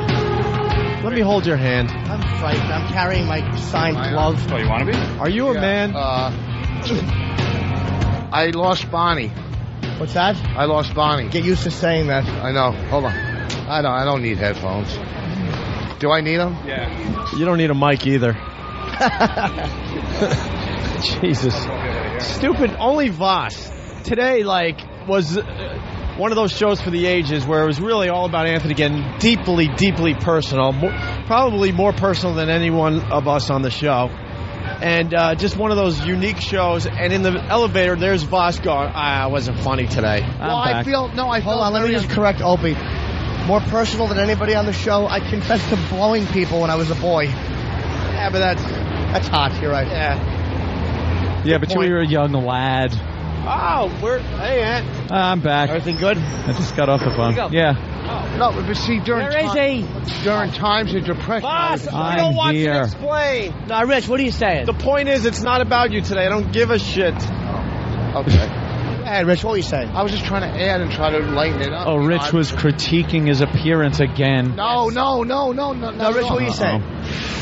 It was so much. And can I read the email, the feedback that I wanted to read, but I was too scared because it looked like you were going to kill me? Oh, boy. A lot of listeners want to know which child hospital she was at. Which children's hospital. People are a bunch of smart asses. In the middle of my tirade. Watch your feet. Right. They're like, we want to help. Which children's hospital is she in? Bunch of asses. Gotta love them. What time are you leaving, sweetie pie? Let's see. Well, if I have to be in a meeting by 11:30, let me look at my watch that I forgot. And look my at mine. wallet. Look at mine. I left my wallet. I have to go home first to get my wallet, which I left at home. I left in a tizzy this morning. And you know what it's like to do 90 miles an hour and then find out you were doing that without any of your PBA cards and your license? I would have been in the joint in a second if I got pulled over. I think it's funny that we're on XM and the first unusual word you've used is tizzy. Yes. Yeah, no kidding. Okay, fucking tizzy. Wow, who's the... I know, I cursed more on FM than I have so far. You did fuck, motherfucker, and you dropped a C-bomb. Yeah. And justifiably Making so. Al work today. Holy shit. Nice hairdo. Hold on. Yes? Exploitation. Sean Lennon has a new CD and DVD coming out October 3rd. Guess what the name of it is? Where's my dad's head? Might as well be. The name of the CD and DVD, Friendly Fire. Holy... Where is that? Right there, the pink one. Oh. Sean Lennon's new CD and DVD is called Friendly Fire. Well, the original title had to be changed. It was, I'm a half a what? Another waste of a CD. That guy is so talented, but just listened to his mommy way too much growing up. His voice is just like John Lennon's. Just like John Lennon's when he sings. Yeah. But it's all artsy crap. Some people will buy it. Hello? Don't make any don't talk badly of anybody walking in. No, we're not allowed to. Get in trouble. Where is that Asian gentleman? Tattletale. That tattletale. We've been waiting for him for 3 days now. They're blocking the entrance. Is that him? Oh, no. No, you'll never know. You'll never know. Could have been. We couldn't tell if he was laughing out loud or tattling. All right, let's go upstairs. Tattling. All right. Well, I just want to make sure Jimmy treats the man with respect. Dude, this place has turned into a medical facility. Because this is like a Jewish center. Why? Look at it. What happened was they had a big thing where they were doing a lot of circumcisions. And there was a bag of foreskins that somebody actually emptied behind that counter. And I don't know, their tie must have fallen onto it. So there's a pile of foreskins with a tie on them. A pile of foreskins. Yeah, and there's just a little tuft of hair on it. So one of those boys was very mature. Just a pile of meaty, sweaty foreskins. Look at him waving at people. How does it wave? Drop something. All right, now say hi. Be nice. All right. Okay. We'll all be Morning, nice. sir. You're a chimp. You're a baboon. Good morning. Ape, baboon, monkey. Chimp, ape, baboon. I'll see you upstairs. All right. God, funniest elevator ride scene ever took place in there. I don't know if was tape rolling on that one on the camera. Yeah. God damn. Loudest fart ever in the elevator with other passengers on there, and then all of us trying not to laugh until one person went just and then all of us just couldn't control laughing. Did you hear it? The fart? It was so fucking loud. Total silence, and then the loudest fart I ever heard him do on an elevator with people on it. It's amazing. I felt that one. I always try to get one brewing before I walk in, and that one, it was like a gift from heaven. Yes, I felt nothing, and all of a sudden I felt a rolling rumble that stopped right over my colon, and I'm like, this couldn't be better. And we get on, I go to Richard, and just go, shh. Yeah. Nothing could spoil that moment. It was it was like Ali watching fucking Foreman fall. You didn't want to do anything clumsy. You just wanted it to happen. Just let it happen. Oh. Didn't want anyone stepping on it with some stupid, press 5. Yeah. It was total silence, and then like a loud, clean crackle. All right. Well, congratulations, Jimmy. We'll get the video? Yeah, gotta go. You hear that? We'll get it now. Oh, Kenny, we have some soup. What do we got? Oh, I haven't eaten in like 2 days. Why don't we get some soup for the boss? I still can't eat. I can't eat until this is taken care of. I'm one of those people that, like, in crisis, can't eat. Really? Yeah, some people should just shove food in their mouth. Oh my God! Oh, this crisis is just eating. When I'm in crisis, I throw a party. You don't want a little party? I throw a little party. No, I don't. I'll eat later. Can we get the dump report, please? Wow, that's got to be a biggie today. We haven't done the dump report in a while, but gee, I wonder who won today. It's gonna be a Lulu. But it might be interesting to go over today. Also, thank you, fullblownaids.com. Thank you. I got my T-shirt finally. Where's mine? No, Opie. Full-blown age T-shirt. I wonder if they're trying to get the. I took a boner pill. I took a boner pill. Cool. I took a boner pill T-shirt. Lovely. What kind of soup you got? Manhattan Fullblownaids.com, thank you. Turkey chili or 5 bean? Manhattan clam is not that bad. Hey, what's up with the Manhattan clam? Manhattan clam chowder. Clam. To De La Hoya? Oh. Anthony, caller, Anthony. Wow. Oscar De La Hoya, caller, Anthony. What happened? Here is today's dump report. Live from the Opie and Anthony Show studios, the Daily Dump Report. Well, can we have Club Soda Kenny read off the dumps today? Oh, okay. In his retard voice. That'd be fun. Opie, that's mean-spirited to Girls talk about Kenny that way. Yeah, but girls seem to enjoy his voice. Here you go, Kenny. You got it? Yeah. So you do the time, and then what the dump was, okay? And who did the dump? This is your dump report today, folks. At 07:04 Oh my God, hours. he needs his reading glasses.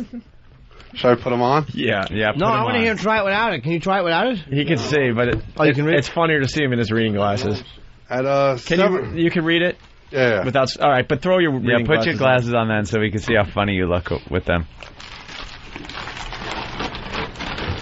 Look at look, I'm Clark Kent. Clark Kent. Wow, handsome. Thanks. Man of steel wool hair. Thanks. Clark. It does. It gives you a totally different look. Yeah, like an old lady. You fucking knitting a shawl. Thank you. Thanks. Thank you. Thanks. I love the negative attention. 7:04 a.m. from Anthony. Oh, thanks, sir. I swear I'll just fucking leave. All right. Thank you. 7:28 a.m. A caller. Jimmy, shut the fuck up. Caller was rude. He certainly was. 7:34 a.m. from Anthony. Amy, you cunt. Amy, you're a cunt. Why'd they dump that? I know. That was kind of in the gray area. 7:53 a.m. from the champ, Oscar De La Hoya. Holy shit. 8:07 a.m. from a caller. You get to say fuck, cunt. 8:33 a.m. from Anthony. I am fucking livid. Anthony on the phone with the hospital. 8:34 a.m. Anthony. Give me bullshit answers. 8:38 a.m. Anthony once again.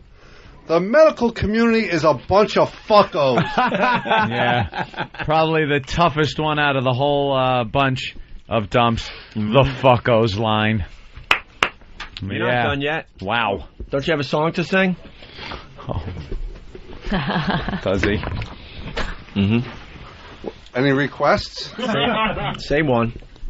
Okay, ready? With a little enthusiasm today. Oh, and a 1, and a 2, and a 3. There's a man who leads a life of danger.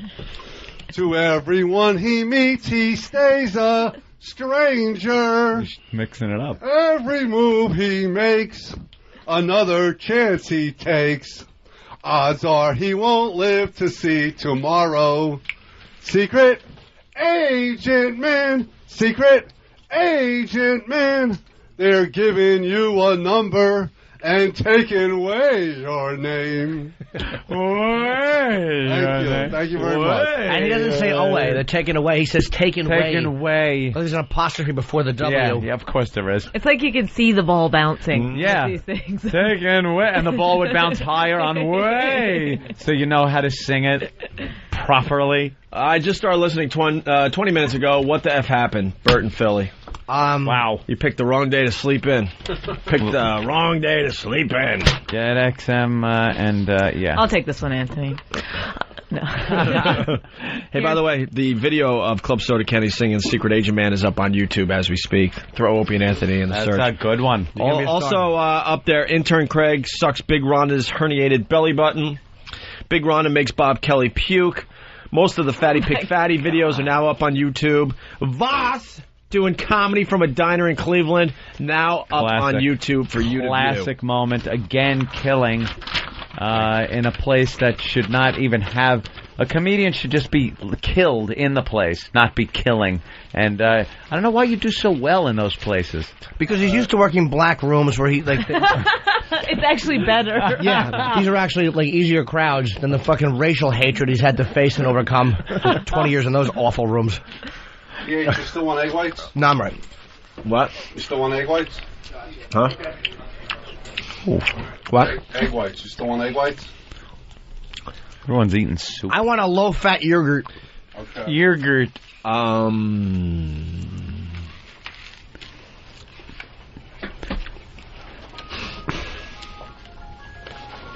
no. Is that me? Oh, boy. Jesus. Please tell me they're calling to say just kidding. Yeah, right? What? Oh. Why? Thank you. I got your text. Thank you. Okay. Everything's good. That's Dr. Steve checking in. Asking if, anything he can do. Thank you. Very good. Yeah. Actually, I'm getting a little antsy about the time. I don't blame you. Because I got it. Get someone to get your car right now. If I could just go right there, I'd be fine. Someone get your car. Oh. Poe? Monsieur Poe, could you please pull the car around, sir, and have it pointing in the proper direction on the other side of the street, the south side of... thank you, sir. All right. You are the man. Let's go to Kevin in Arizona. Kevin? Hey, guys. Hey, I like when Kenny goes, tomorrow. But the line of the day, I'm nominating Jimmy. When that bitch was on the phone, and she said the show was starting to not be funny, Hope goes, why don't you listen to something else? And Jimmy goes, yeah, like your cousin was listening to, a bullet whizzing in. Yeah. I don't Always know, sir. funny. I'm feeling pretty confident about line of the day today. I don't like that type of... you got it. If I had to take bets, I'm it's feeling still good. early on. I'm feeling good. And, one horse is being scratched from the race. Taking myself out here. No, you're not. I am. You got some lines in. No, but I mean, as far as line of the day so far, no asterisk I would today. put my money on Opie. But no, the stat will have an asterisk No, on it. I want a complete victory. The stat's going to have an asterisk on it. I don't want one of these lame You're victories. Opie Maris. It's going to have to be... I don't want a lame victory. Opie, line of the day, and then asterisk, you look at the bottom and go, Anthony left the show at about 9:45. I don't want to have one of those dumb baseball records where you did the record before blacks were allowed to play. I want this to count. It doesn't make the stat any less of what it is, Opie. It was a funny, very funny line. I don't think it'll be beat today. I think it's very good. Yeah, but people are going to go, well, yeah, he won, but he didn't really win because Ant wasn't there. No one will say that. Yeah, I will. I will. You will, but I mean, no one else. But don't you? Man. Can Kenny sing Metallica? Maybe. Everyone's saying that Kenny needs to read the dump report every day now. It is kind of funny. Yeah. He puts emotion into it. I like that. Could you? Oh wait, you're getting in the car, so you got a few more minutes. We got to get Jimmy's fart on the radio before you leave. Yes, I want to hear that because we were all chuckling. And we missed a lot of good stuff today. How's the soup today? Good. Want some? Good. No. You want to? Everything's gonna work out. She's getting out, dude. I can't until it's all done. It'd be funny if the minute you got in the truck you started screaming about the wine spill. Oh my God! Can I tell you something? Oh my God! Thank God that's over, so we can get back into it. Really matters. That's awful. Today I realized that I'm not as brave as I'd like to think, and I would like other people to think. I wanted to play UB40's red wine. Red wine. Yeah, that part isn't so bad because I realized it was the dumbest argument.